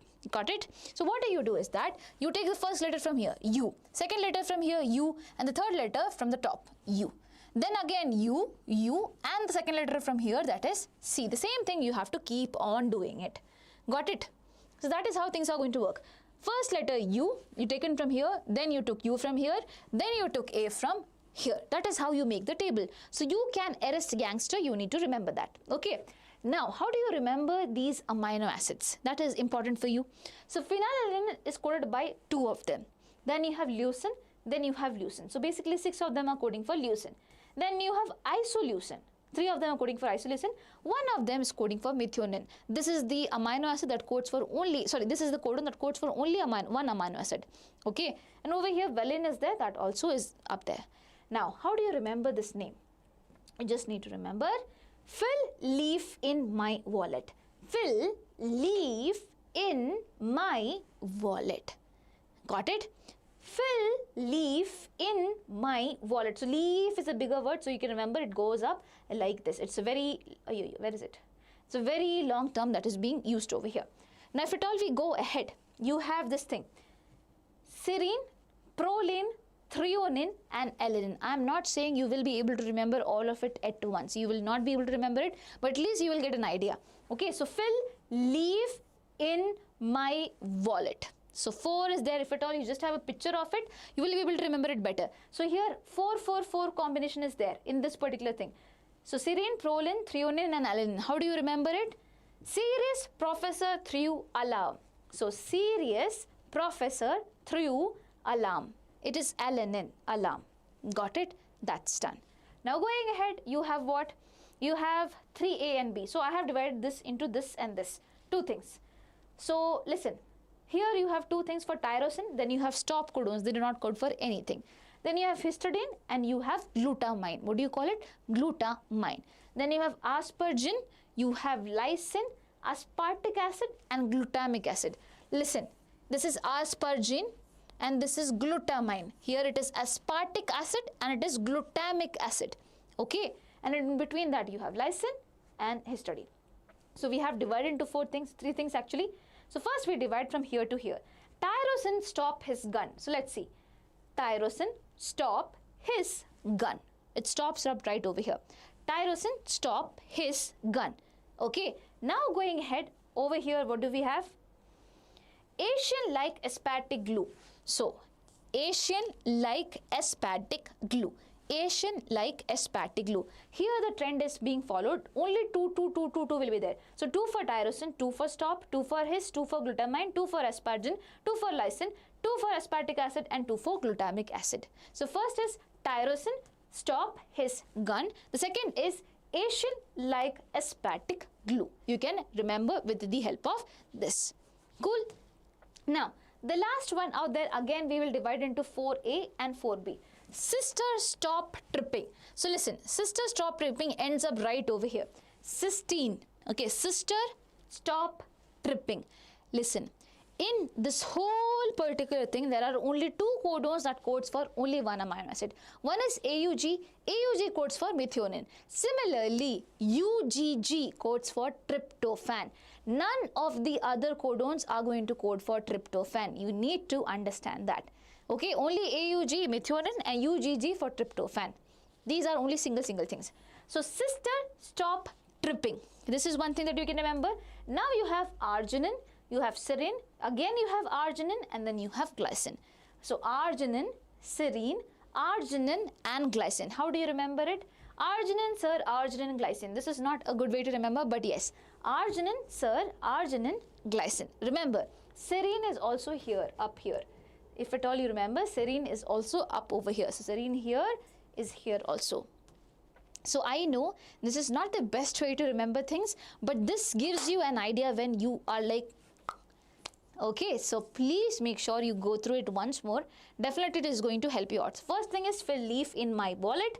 The second thing is, serious professor threw alarm. The third one is, what do you call, tyrosine stop his gun, and Asian-like aspartic glue. The fourth one is sister stop tripping, and then you have arginine, sir, arginine, glycine. Now I'll tell you why it is going to be useful for you guys. Listen to me carefully. First, try to solve this particular question if at all you can. The codons UUU, UUC codes for phenylalanine only. This feature of the genetic code is known as what? The codons UUC and UUU and UUC codes for phenylalanine only, nothing else. This feature of the genetic code is called as what? Commaless, non-overlapping, degenerate or non-ambiguous. Study. Pedigree analysis, male video, ma'am. Dear, pedigree analysis, male video, ma'am. I have done it already. Not male video, male video. So listen, I have done it already, dear. Please check it out. Everyone who is watching this video. Sanjeevani says the answer for this is C. Degenerate feature, exactly. UUU and UUC codes for phenylalanine only. Basically, this shows degenerate feature, right? Multiple codons coding for the same amino acid. So, it will be degenerate feature. Not non-overlapping, not non-ambiguous, not even commaless. This is super important. By the way, for those of you who are asking for the practical videos, listen again, you need to do one very important thing. Go to the channel. So, how do I go to the channel? So, just give me a second.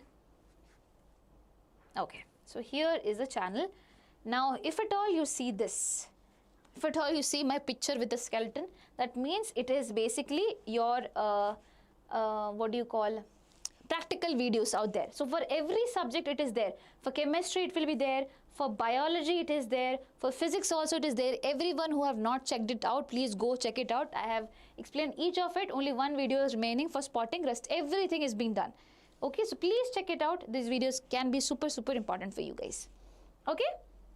Now also join the WhatsApp channel, because in WhatsApp channel we update you with all the important things.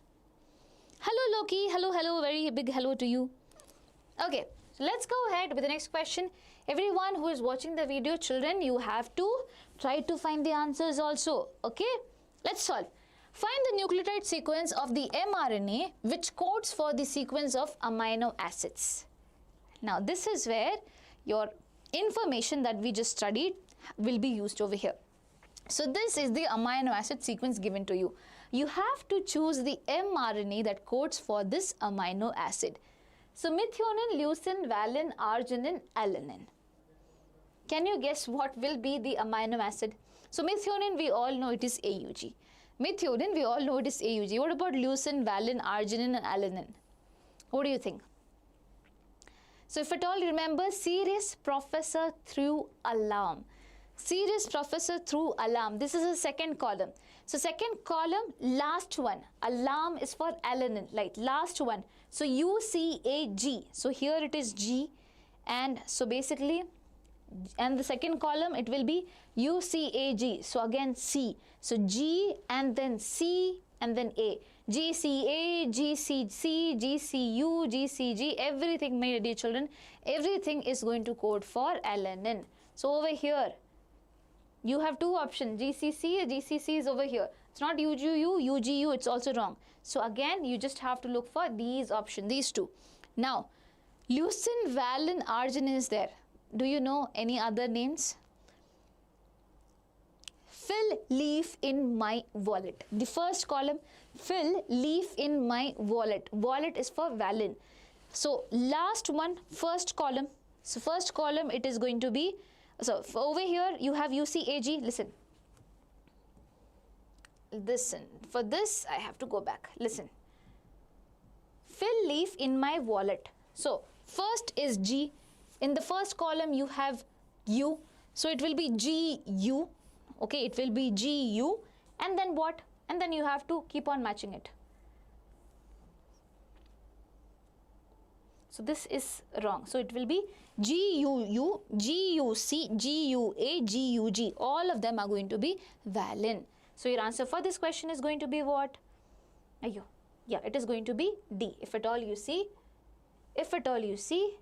you have GUG. If among them you have this option as this. So your answer for this particular question is going to be D. So which is why I said it is going to be very, very important. Okay. Now next question, try this. Which of the following amino acid is coded by a single codon? Sanjeevani, you were right. You were right, dear. Okay. Which of the following amino acid is coded by a single codon? Not by multiple codons, just a single codon. Any guesses? What do you think is the answer for this question? It's also easy. So valine, phenylalanine, tyrosine and tryptophan. With the information that I have given you, you should be able to answer this. Following, which of the following amino acid is coded by a single codon, not by multiple codons, single codon? Sanjeevani says the answer for this question is D. Okay. Is it D? What about others? Shall we log D? Yes, D. It is tryptophan. So only two of the amino acids are there which are coded by only single codon. One is tryptophan, and as I said, other one is going to be methionine. So this is a 2019 KCET question. Exactly. Great going. Okay, so these type of questions you can expect, my dear children. And now we have concept number 9, which is mutation. Can I go ahead with mutation? Is it clear? Genetic code 1, is it clear? Please go through it once more, check for all the tricks and tips to remember it. Okay, it can be useful for you. In PUC, you do not expect that type of questions to be coming in, so do not worry about PU2. Okay. Can we go ahead with mutation? If yes, can you guys give me a thumbs up?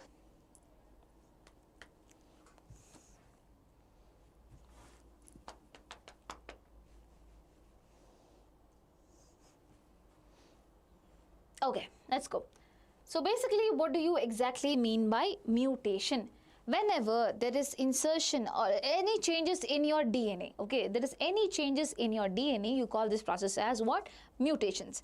And the things that causes mutation, you call them as mutagens. What do you call them? Mutagens. Fine, it can be UV radiation, it can be some other chemicals such as tobacco, smoke, anything out there. These are all known as mutagens. So insertion or deletion of one or two bases changes the reading frame from the point of insertion or deletion. This is known as frame shift mutation or deletion mutation. So my dear children, this is one very, very important thing. Listen to me carefully. What is it saying? That basically, suppose over here, I had the reading frame which was red, Ram has red cap. This was the reading frame. 3333. Now, suppose I am adding B over here. In between this, I am adding B over here. Now, do you think it's the same thing? Ram has BRE DCAP. You get it? The reading frame has totally changed. When you add one or when you add two of them, this is going to be changed. This is known as frame shift mutation. This is known as frame shift mutation. So now it is not going to code for the same amino acid anymore.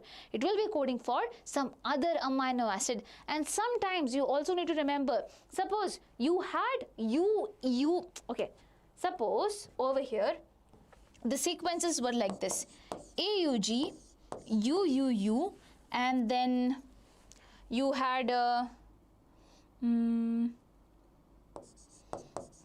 AAC, and it goes on. Okay, it was like this. Now what did you do? You added one particular base pair over here, that is U. What is going to happen then? It is going to be AUG, UUU, and then it will be UAA, and C will be separated, and UAA is a stop codon, and this whole process is going to be stopped. The translation, the process will be stopped just because you're inserting something that is U. You get it? So frame shift mutation is going to change up the frame entirely, and sometimes it can also lead to stopping of the entire process of translation. But always remember, if at all you're inserting 3 of them together, if you're inserting 3 of them together, then it's totally okay. For example, Ram has red cap. Here I am inserting 2. Okay, TWO. Then what will happen? It will be Ram has 2 red cap. Red is still there, cap is still there, has is there, Ram is there. One extra thing is being added up, and that is 2. It is not going to change any frames. Just that over here a new amino acid can be added up, or again it can be a stop codon that can be inserted. In that particular case, it will be a problem. Okay, but generally the more problem comes when you insert 1 or 2 bases. That's all. You need to remember that. Okay, fine. Now over here I have related concept, that is concept number 10, which is translation. And listen to me carefully for the entire process of translation, because you get questions on the basis of it. So what do you exactly mean by translation? You can be given this question in the form of PU2 5-marker question. So listen to me. First of all, you have tRNA. What is tRNA? It is known as transfer RNA. Initially, it was known as soluble RNA, or which is why you also call this as sRNA. So soluble RNA or tRNA or sRNA, all of it is the same thing. You have the mRNA, which will be having all the codons, right? And these codons have to be read by something. And this something that reads it is known as tRNA. In the tRNA, my dear children, you have 2 things to remember. It's having a 5' and a 3' end. In the 3' end, you will be having amino acids being attached. This process of attachment is known as amino acylation of tRNA, or you also call this as charging of tRNA. This process requires high amount of energy. How much energy? High amount of ATP requirement is out there. Where is this happening? At the 3' end it is happening. Now, just around here, it has an anticodon loop which goes and attaches on the mRNA. Suppose in the mRNA, you have the codon that is AGU. Then in the tRNA, you will have the opposite of it. As an anticodon, it will be what? UCA. And now, depending on what anticodon is here, it will be having an amino acid at the 3' end also, that is serine. So I say AGU codes for what? Serine. This is what I mean by that. Okay, similarly, each of the codons will be attached to each of the tRNAs out there, each of them containing what? Amino acids. So first process that is happening over here, and the very important process, and that is amino acylation or charging of tRNA. It happens at the 3' end, and it's a highly energy requiring process. It happens in the cytoplasm itself. In cytoplasm, the tRNA is going to match up all the amino acid and take it up. Okay, now one very important piece of information is that the secondary structure of tRNA has been depicted that looks like a clover leaf. Okay, clover leaf. But in actual structure, tRNA is a compact molecule which looks like inverted L. So the actual structure is inverted L. If at all you see, it looks like an, where is it going? It looks like an inverted L. It's not clover leaf. Actually, we thought that it was clover leaf model. Okay, according to the secondary structure, but actually it was what? Inverted L structure. Got it? So there is amino acid acceptor end where there is 3' end, and there is anticodon loop. And this is the first process that is going to happen in translation. All the tRNA molecules which are there, they are going to be charged up. Okay, now listen to me carefully. Now comes the processes of translation. What exactly is going to happen? So the first one, as I told you, is charging of the tRNA that is going to happen. Charging of the tRNA. What exactly happens after that? So for that, I need to make a thing like this. So this is your mRNA which is going to get translated. Okay, 5' end, 3' end. Here also it is going to be happening in 5' to 3' direction only. right? So first thing, already the thing that have taken place is what? Charging of tRNA. Charging of tRNA that already took place, and the tRNAs are super ready. Now, first thing, your smaller subunit of ribosome. You have two ribosomal subunit. One is smaller subunit and the other one is larger subunit. The smaller subunit of ribosomes comes and attaches over here onto the mRNA. Later on, you have the first codon over here, that is AUG. The first tRNA, which is known as initiated tRNA, contains the anticodon of it, that is UAC, and basically it carries methionine. This initiated tRNA will come and attach on the codon. This is the second thing. So first thing is this, second thing is going to be this. Third thing is that the larger subunit of ribosome is going to come and attach. Now you have formed what? The initiation complex. Now the thing is completely ready. What is going to happen next? Soon the ribosome is going to move like this. When it moves like this, basically another tRNA is going to come and attach over here, and basically it will also have one amino acid. Now what is going to happen? These two amino acids are going to form a peptide bond between them. They form a peptide bond between them, and basically it will be leaving this. The tRNA which was over here, that will go away. Now the amino acid are going to be attached to each other. The same thing is going to be repeated again and again and again and again, and you get a strand of amino acids being formed. This is exactly what is going to happen. Okay, so first is charging of tRNA, it is super ready. Now we have mRNA, the smaller subunit comes and attaches over here, then you have initiated tRNA which comes and attaches, then you have the larger subunit, then it keeps on going, but it goes, my dear children, peptide bond formation happens over here. Who helps in the formation of peptide bonds? It is basically the enzymes up over here in the ribosome. So ribosome is made up of rRNA, remember? Apart from that, some proteins are also there which act like enzymes for making bonds up there. In the case of bacteria, okay, in the case of bacteria, 28S rRNA is going to act like a catalyst. It is going to act like a catalyst. This name you need to remember. It is 28S rRNA. So I'll make you read through all this thing. It will be all the more very clear to you. So first is activation or charging of the tRNA. Now initiation. mRNA binds to the small ribosomal unit.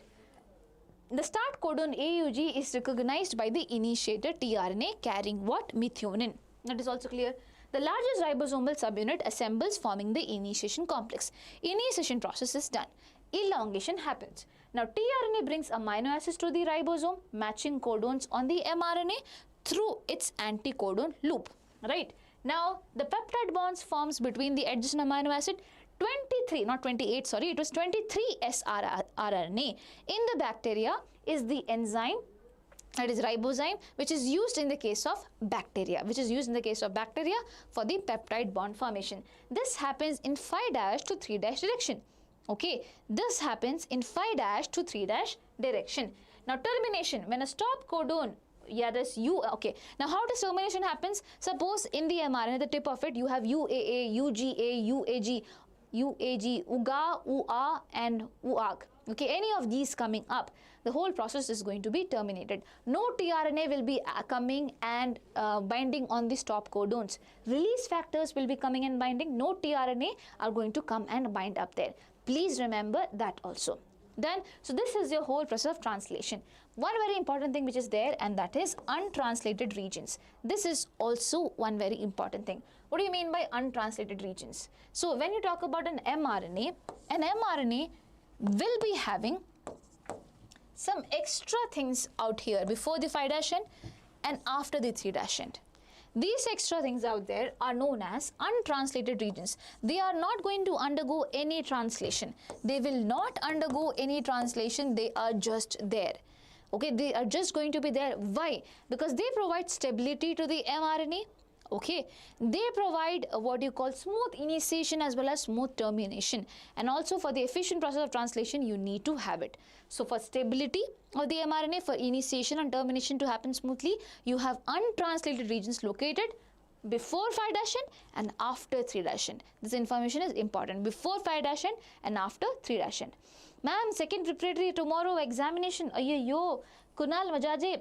Please dear, please go and watch all the videos up there in the YouTube. There are 2 very important videos. If at all you watch it, it will be more than enough for you. Okay? Got it? So now let's solve the questions. If an mRNA 3' undergoes translation, how many types of amino acids are going to be present? This is MQP2 question of this year. Try out this particular question.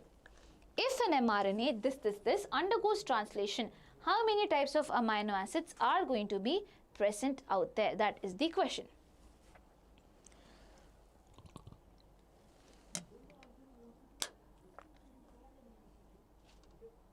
What do you think? Everyone, come on, come on, come on.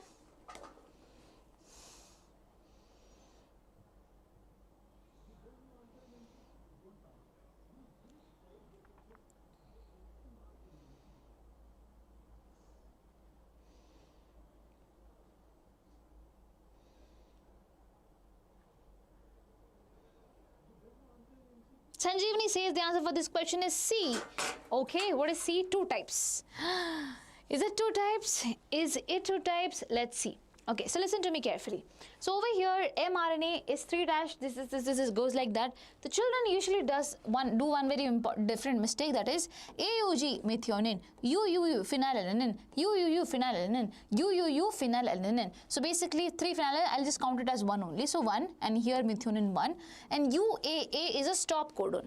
UAA is a stop codon, right? So basically 2 of them are going to be formed, right? This is what we generally consider. Akshita. Okay, Saiba is also there saying 3 is the answer. Okay, let's see. So this is what we usually consider, but I already told you mRNA is read in 5' to 3' direction. So if we read in 5' to 3' direction, what is going to happen? AAU is going to the first one. UUU is phenylalanine, so I'll just consider it as 1 type only. GUA is the 3rd type. So 1 plus 1 plus 1 is equals to what? 3 types will be there. The only mistake that we do over here is what? We consider it in the opposite, we consider it from this direction, that direction. Don't do that. mRNA is read in 5' to 3' direction. Always remember that. Okay, Satvik, B is the answer. Yes dear, B is the answer. Got it? For so those of you who did some mistake out there, it's okay.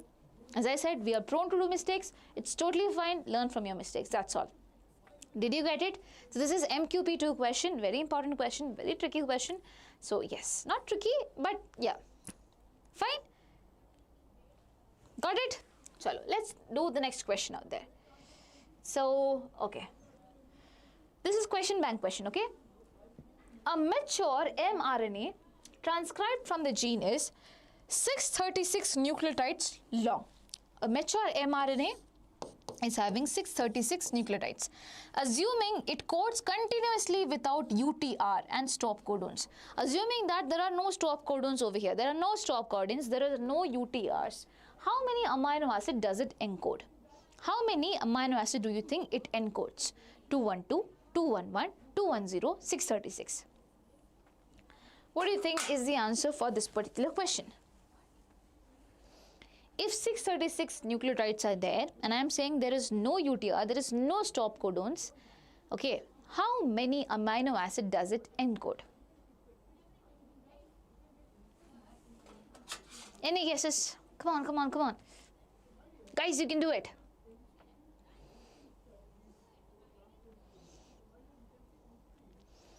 Sanjeevani says A is the answer, 212. Is it 212? Is the answer 212? Let's see. So 636 nucleotides are there, and we all know it's in triplet format, right? Triplet codon format. So divide by 3 if at all we do, it's 212 codons. Is it what? It is what? 212 codons. And each codons, 212 codons, and each of them, my dear children, codes for amino acids. Codes for amino acids, so I'll say it is 212 is the answer. If at all stop codon was mentioned, then you have to make 1 minus. Okay, so it will be 2, 1, 1. But here they are clearly mentioning there is no stop codon. So which is why your answer is going to be A. So let me see. Sanjeevani gave me the answer. Akshita Biradar also gave me the answer. Kudos. Awesome, awesome, awesome. Super. Now try solving this question. This is a KCET question that came in 2016. Find the sequence of binding of the following amino-acyl tRNA complexes during translation to mRNA transcribed by a DNA segment having the base sequence as 3-. Okay, just a second, okay? Okay, so they are saying that what will be the sequence of tRNA that is going to bind to the mRNA, which is going to be formed by the DNA sequence, which is like this. So first of all, you have to convert this into an mRNA. And how will that conversion look like? It will be 5-UAG, right? 5-U, sorry, not U. It will be T base pairs with A. So it will be 5-AU and G. 5-AUG, that is the first one.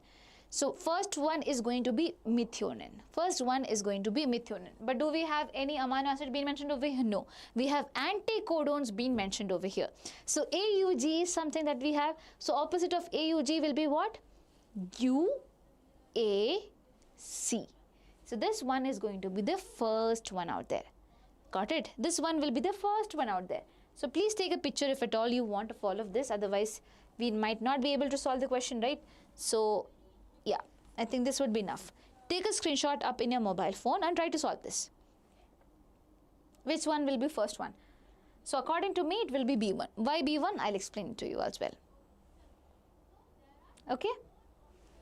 Clear? So I'll tell you why. So first of all, my dear children, when you transcribe it to an mRNA, it will be 5-AU and G. And then again it will be U, A, C, and it will be C, C, A. I think that much would be more than enough as of now. It will be C, C, A. Now I have to make the anticodon of it. That is the opposite of it. So opposite of AUG will be what? The opposite of AUG will be what? It will be UAC. So first one is going to be UAC. Okay, fine. Next one, UAC is there. Opposite of UAC will be what? AUG. Opposite of UAC will be what? AUG. So this is second. So B, then A. Now what do we have? CCA. So opposite of it will be GGU. GGU, that will be D. So I got BAD and then C. It will be BAD and then C. So your answer for this question is going to be what? B. Exactly, Akshita. Okay, it is going to be B. Fine.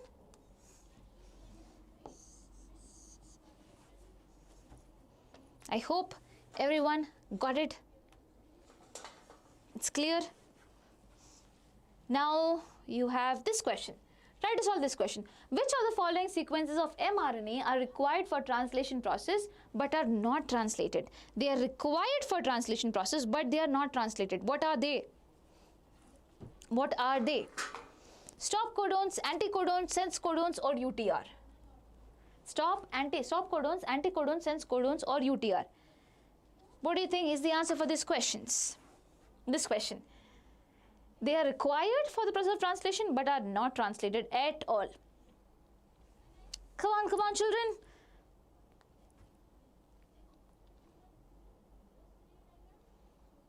Akshita, is B answer for this question? Or you are solving some other question out there?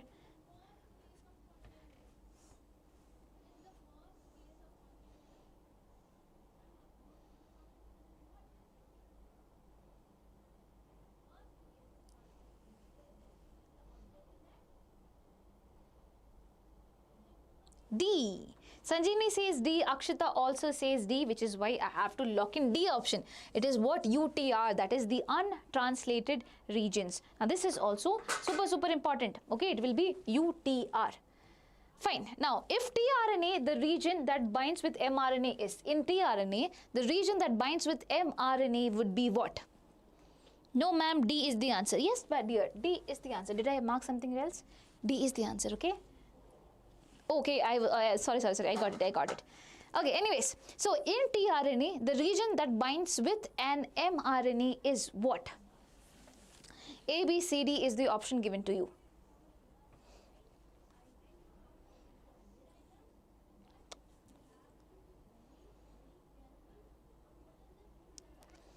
In tRNA, the region that binds with mRNA is known as.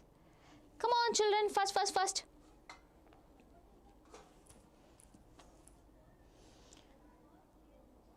A, Akshita says A, Sanjeevani also says, both of your answer came together. So it is anticodon loop of what? tRNA, exactly. Anticodon loop of tRNA binds with the codon of the mRNA. So your answer for this question would be A. Now, the mRNA has untranslated regions at 3' end beyond the terminator codon, at 5' end before the AUG, at both 3' and 5' end beyond terminator codon and before AUG respectively. AUG and terminator codon flanks the UTR. What do you think is the answer for this question? The mRNA has the untranslated regions. Where do they have it? This is 2024 question, a very recent question. Okay? So try to solve this.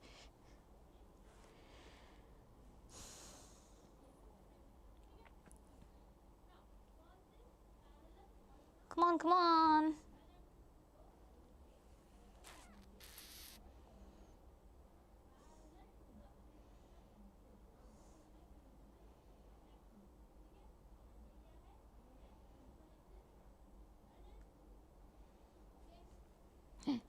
Okay, just give me a second.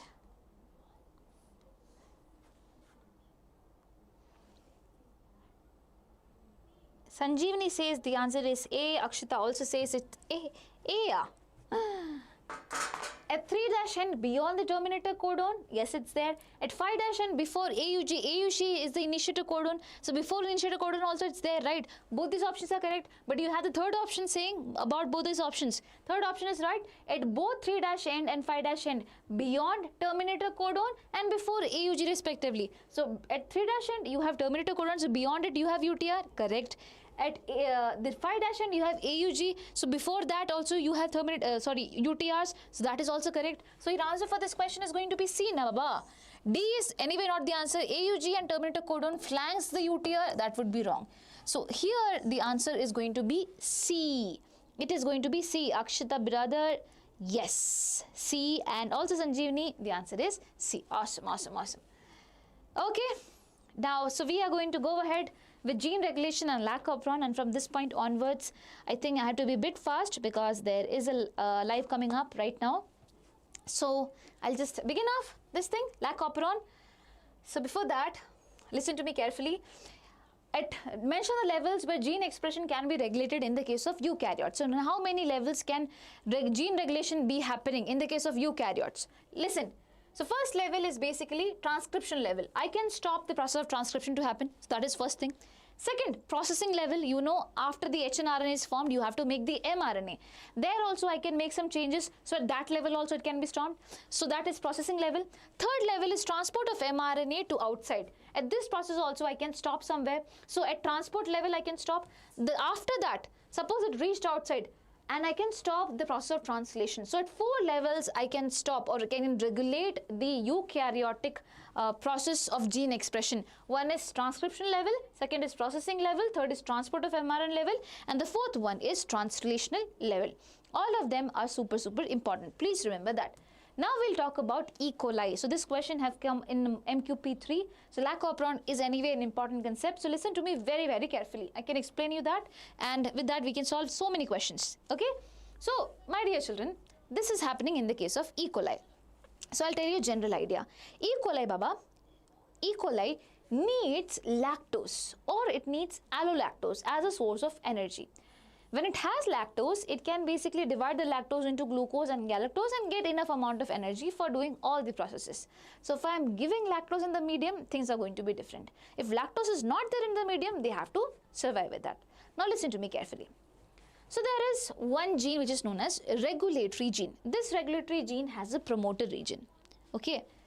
So for this gene to get transcribed, you need a promoter region. Onto this promoter region, RNA polymerase is going to come and attach.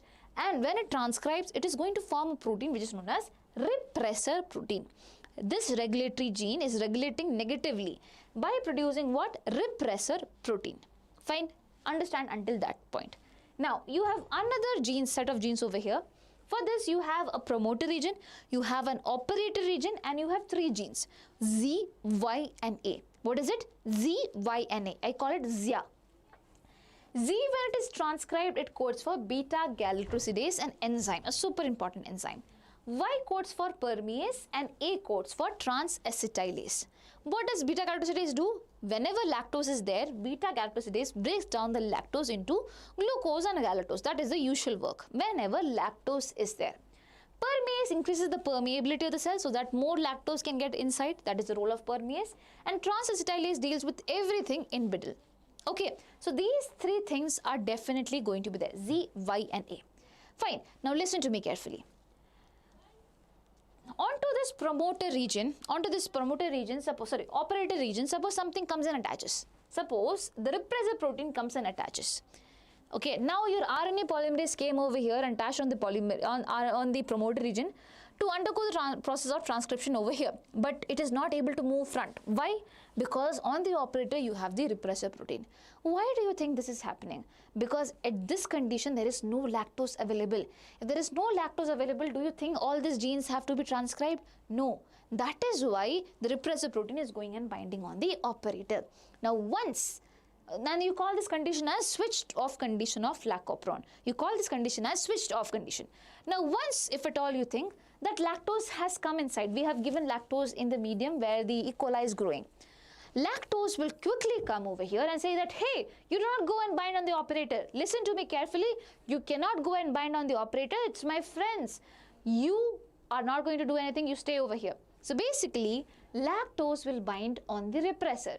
And when lactose is bounded on the repressor, do you think it is free to go and bind over here on the operator region?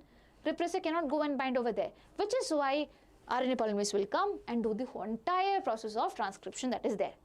And which is why I'll call this lactose as inducer molecule. What do I call this? Inducer. Why? Because it is inducing the process of transcription. Now, it's not just lactose, it can be another form of lactose, that is allolactose as well. Now, there can be a quick question in your head, that is, ma'am, how did the lactose come inside? You said you need permease, right? And permease is not getting transcribed. Then how is lactose coming inside? Listen, even if it is switched off, some amount of proteins are still being made. Some amount of transcription is still going to happen. So, little bit of permease is there, which is why lactose can get inside. Now, it will be more once transcription will be started off. This condition is known as switched on condition. Got it? So, in the process of lactose, it acts like an inducer. Allolactose also acts like an inducer, and then it will be switched on and everything is going to happen. I hope this is crystal clear to all of you guys. Okay, this is happening in the case of E. coli. Now, there is a question that is there. In Lac Operon, concept of gene expression, allolactose acts as what? Repressor, inducer, co-repressor, coenzyme. What do you think is the answer for this question? Shabina, yes dear, tell me. What do you think is the answer for this question? In Lac Operon, concept of gene expression, allolactose acts as what? Repressor, inducer, co-repressor or coenzyme?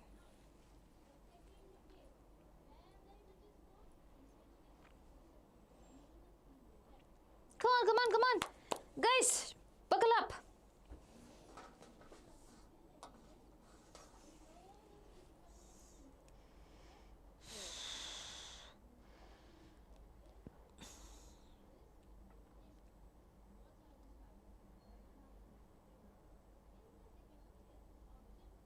B. Sanjeevani says the answer for this question is B. What is B? It is inducer. It is inducer. Does it act like inducer? Ma'am, you said lactose acts like an inducer. I also said it can be allolactose or it can be lactose. So yes, both of them, my dear children, acts like inducers. Sanjeevani, you are absolutely correct. And everyone else who is just looking at the video, don't look at it. Just answer. Otherwise, you will never know where you're getting your answers wrong. Now, okay, so that is done. So that was one question that came in KCET, which is super important for being added up. Now listen to me carefully. You have the next concept, and that is Human Genome Project. And over here, so over here, these questions are usually being asked in PU2. Okay, these questions are usually being asked in your PU2, that is, what are the basic aim of Human Genome Project? So the aim is to approximately identify 20,000 to 25,000 genes out there to determine the sequence of 3 billion chemical base pairs. So genes is different, okay. Identify the human genes out there, that is one thing. Apart from that, what is their base pairing? What is their chemical basis pairs? You also need to identify that. After identifying that, you need to store this information in what?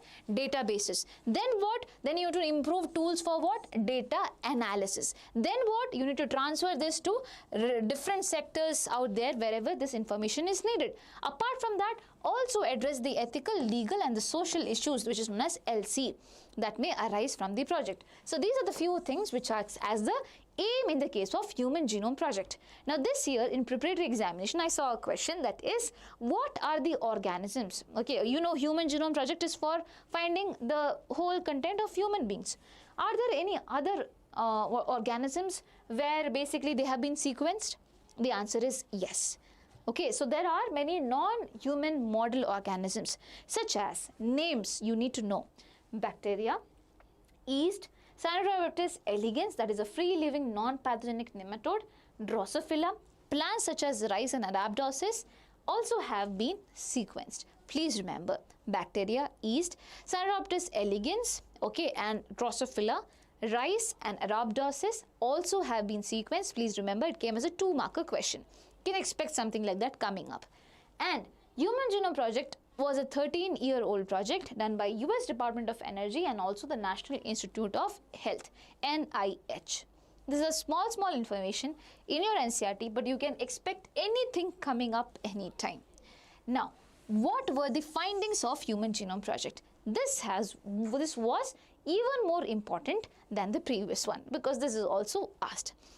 So the human genome contains 3164.7 million bases. It's all million, it's not billions. So how many? 3164.7 million base pairs. Now the average gene size which is there, it is 3000 bases. The average gene size is 3000. But there is a protein, that is dystrophin, whose gene size is 2.4 million bases. How much? 2.4 million bases. So average gene size is important. Everything that I have marked in yellow is important for you to remember. So the human genome contains 3164.7 million base pairs.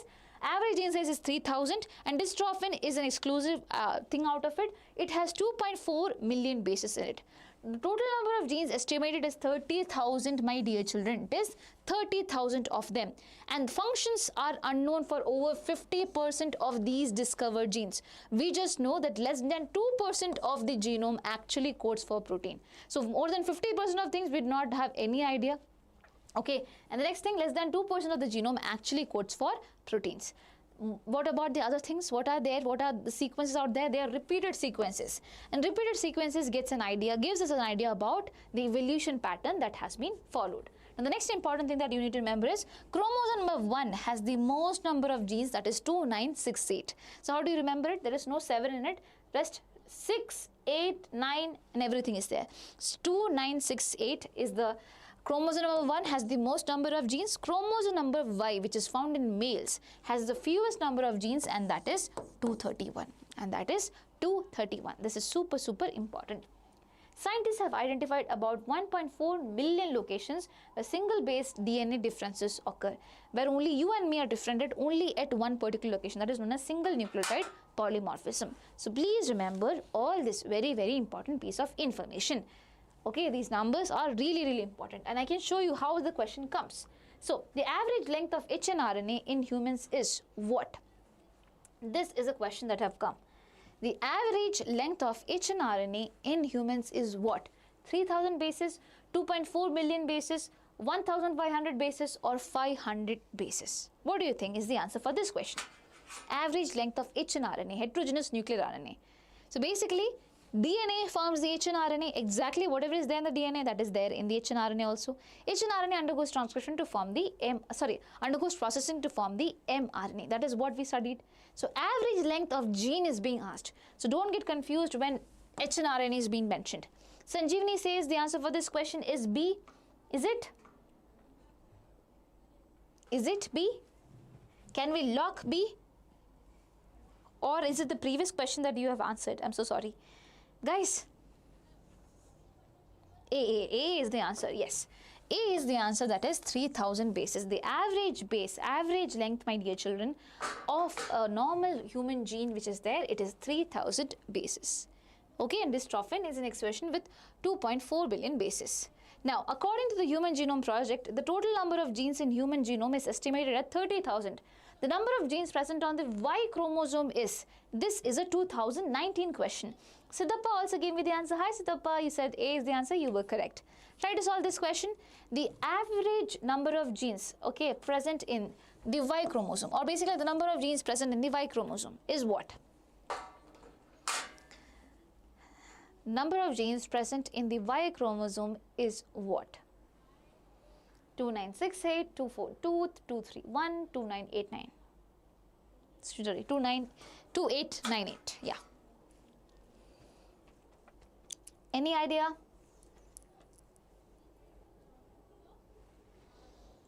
Come on, come on, come on, come on, fast, fast, fast.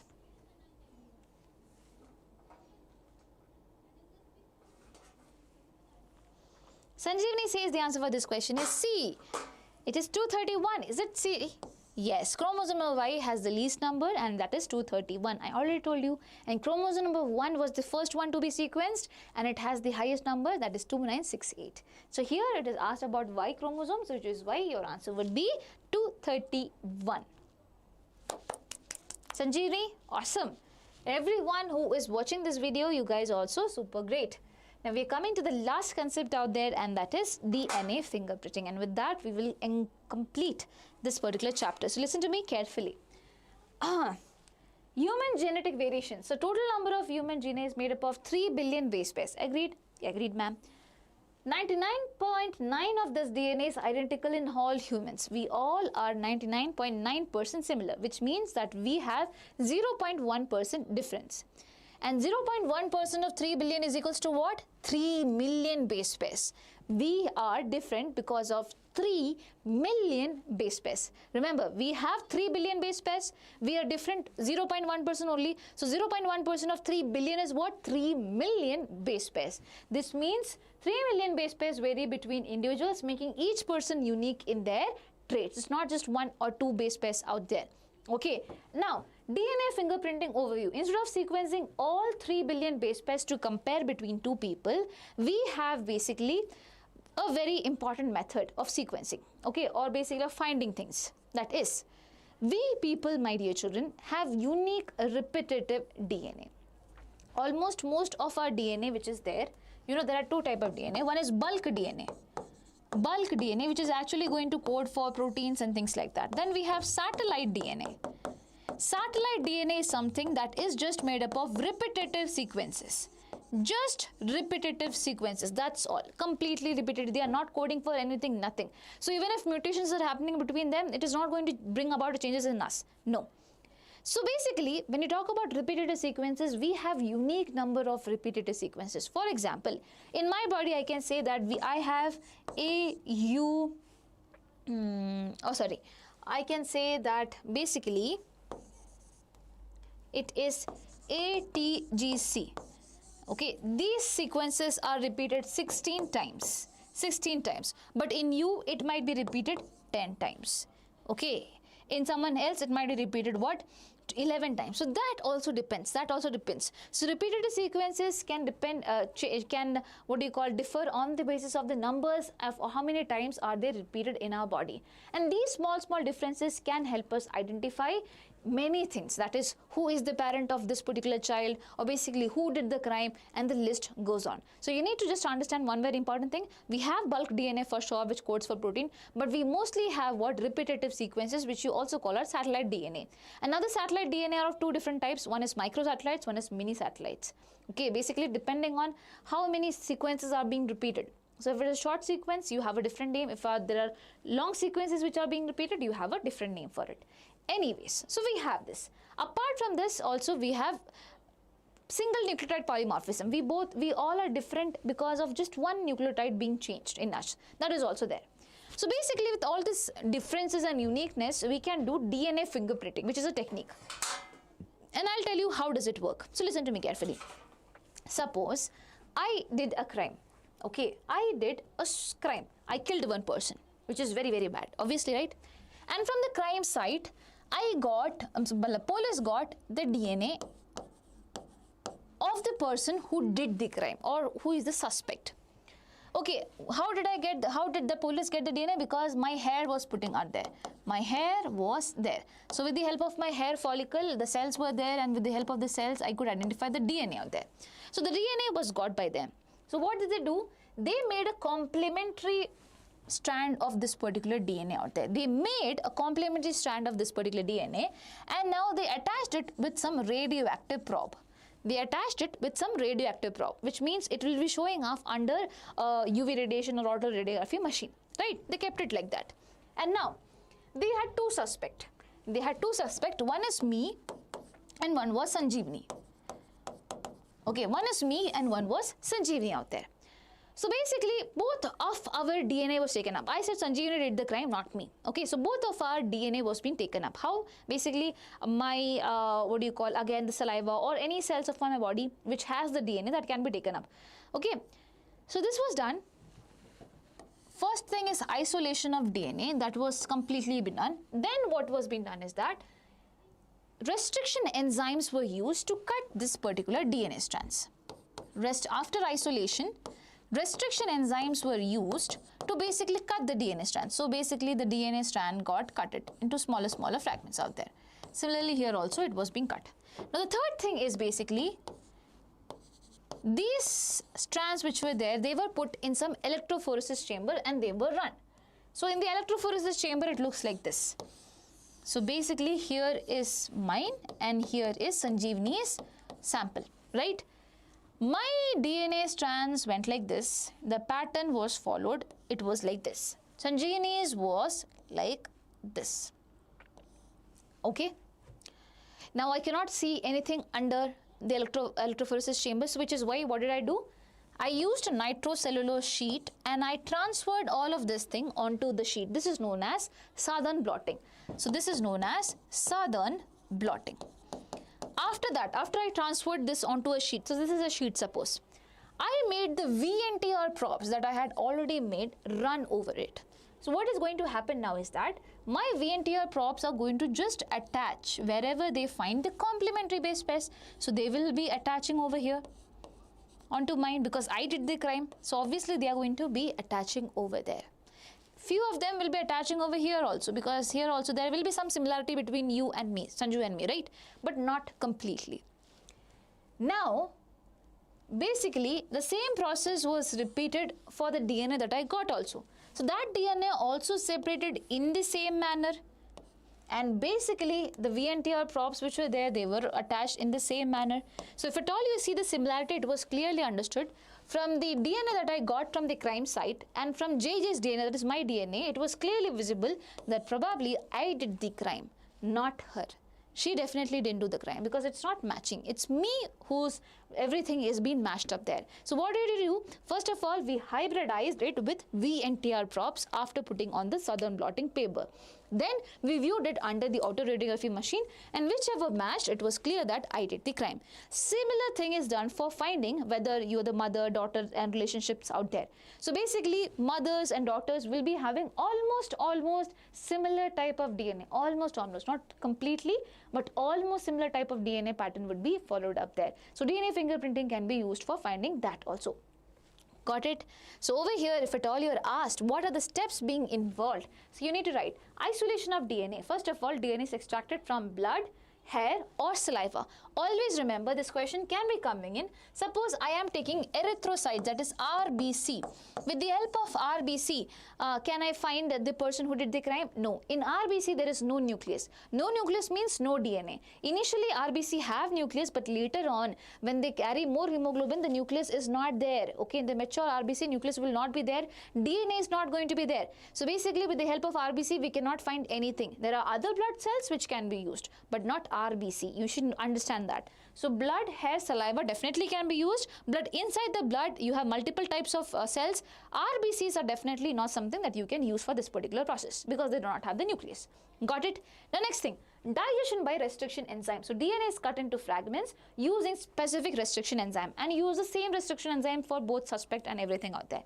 Separation by electrophoresis. Separation is being done. Transfer to the membrane, that is southern blotting is being done. Hybridization with the DNA props that we already made. And then you do visualization. When you do visualization, you get an understanding of who did the crime. So it was JJ who did the crime. Right. Now there is a question out there. In which of the following steps in DNA fingerprinting technique are labeled VNTR props used? What is VNTR? Variable number of tandem repeats. So as I said, in me it can be 16, in you it can be 11 number of times that the same sequence is being repeated. So variable number of tandem repeats means that. Okay, so it's basically just for understanding all of the pattern and things like that. That's all. So in which of the following steps in DNA fingerprinting are labeled VNTR props used? So whenever the term prop comes, just understand a complementary strand with the radioactive thing attached. So in which of these steps do you think you are using it? During isolation of DNA, during digestion of DNA by restriction endonucleases, or during electrophoresis, or during hybridization? In which process are you going to use it? Everyone, guys, can you tell me the answer for this question? Come on, come on, come on, come on. Sanjeevani says D. Yes, Baba. It is what? D. So Sanjeevani is happy because anyway she didn't do the crime, and she also got the answer correct. It is what? During hybridization, during the last step where we are doing the VNTR props out there. We are doing it, why? Because we want to visualize it under the UV radiation. So you are absolutely correct when you said it is during hybridization. Kanyakumari dear, can you just check it? So during hybridization of DNA by REN, we do not need this. VNTR props are used when we do hybridization. Just go back a bit and just see, okay? Cool. Now next question out there. In a crime investigation, the investigation officer collects different biological samples from the crime spot for DNA fingerprinting. Which of the following samples is not helpful in this analysis? Which of them is not going to be helpful in the analysis? Skin shreds, erythrocytes, semen sample, hair follicle. If I want to find out who did the crime, I will definitely not prefer what? Skin shreds, erythrocytes, semen sample, or hair follicle. So you have to pick the one where there is no DNA. In skin, you have cells, cells have DNA. Semen is basically having germ cells, so it will also have DNA. Hair follicle will also have cells, it will be also having the nucleus to have the DNA. Erythrocyte is what? Erythrocyte is RBC, and I just told you RBC does not have nucleus. So your answer for this question, yes, Siddhappa and Sanjeevani, it will be what? B. Got it? It is 2019 question. So erythrocytes, since they have lots of hemoglobin, no RBC, no nucleus out there. Now, which aspect forms the basis of DNA fingerprinting? This is going to be the last one out there. Hayo. Which aspect forms the basis of DNA fingerprinting? The satellite DNA showing high degree of repetition in DNA segments, the ratio of purines and pyrimidines, the amount of DNA found in the samples of blood, saliva and skin, the sequence of DNA present in the ridges and the grooves of fingerprints. So this is 2022 question. Which forms the basis of DNA fingerprinting? That is the question.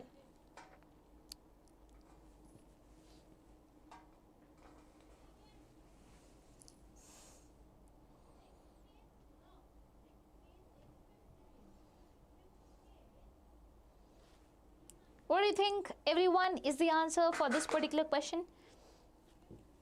Come on, come on, come on.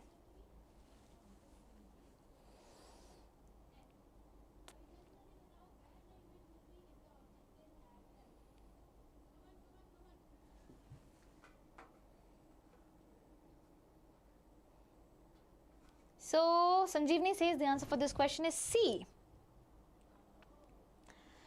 Which forms the basis? Which forms the basis of DNA fingerprinting? With the help of what are we able to find? Are we able to do the DNA fingerprinting technique? Think and tell. I told you repetitive sequences are there. That is something that is kind of different in us. Okay, and these differences helps in identifying it. And satellite DNA is nothing but the repetitive sequences of DNA out there. So your answer would be A, the satellite DNA showing high degree of repetition in the DNA segments. This, with the help of this only, we would be able to find out. So your answer for this question is going to be A, Baba.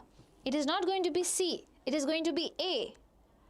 Yes, I definitely agree. The amount of DNA, it is not going to help us in finding. No, if at all there is no repeated sequences that we are having. So it's the repetitive sequences that are being targeted over here, and satellite DNA is nothing but the repetitive sequences. Got it? So your answer is going to be A. Yes. Fine. Got it?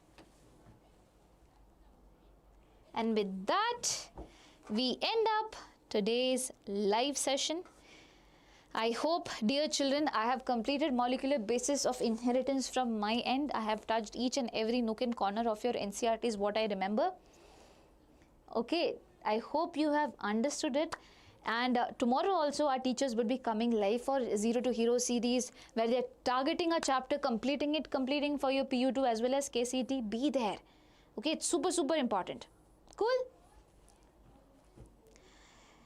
So I'll end up the live. I hope you do not have any doubts, and everyone who was there, thanks a lot for being a part of this particular video, and do not forget to hit on the subscribe button and on the like button if at all you think that this was helpful for you. Okay? Awesome, you guys are literally awesome. Fine. So shall I end up the live, and we'll soon see. There's a masterstroke, launch happening right in 10 minutes. Be there for the live. And yes, ma'am, I'm getting 65 plus. What else should I do to score 70? Practice more questions. Practice as many questions as you can. You can start off with competitive questions, as in, for example, if in PU2 you think you are very much confident about it, go ahead and start solving KCET questions. Okay, when you try different type of questions, you will be able to understand things better. And also, if you have time, frame your own questions. Once you read the chapter, frame your own questions and see what can be the answers for that. Those things can be done. And also, please, question bank questions. Try it out. Okay? Okay, thank you so much, Siddhappa. Also, everyone, Sanjeevani, Siddhappa, every child who was there throughout, thank you so much. Wishing you the best. Bye-bye. Take care. See you soon with the next live out there. Lots of love.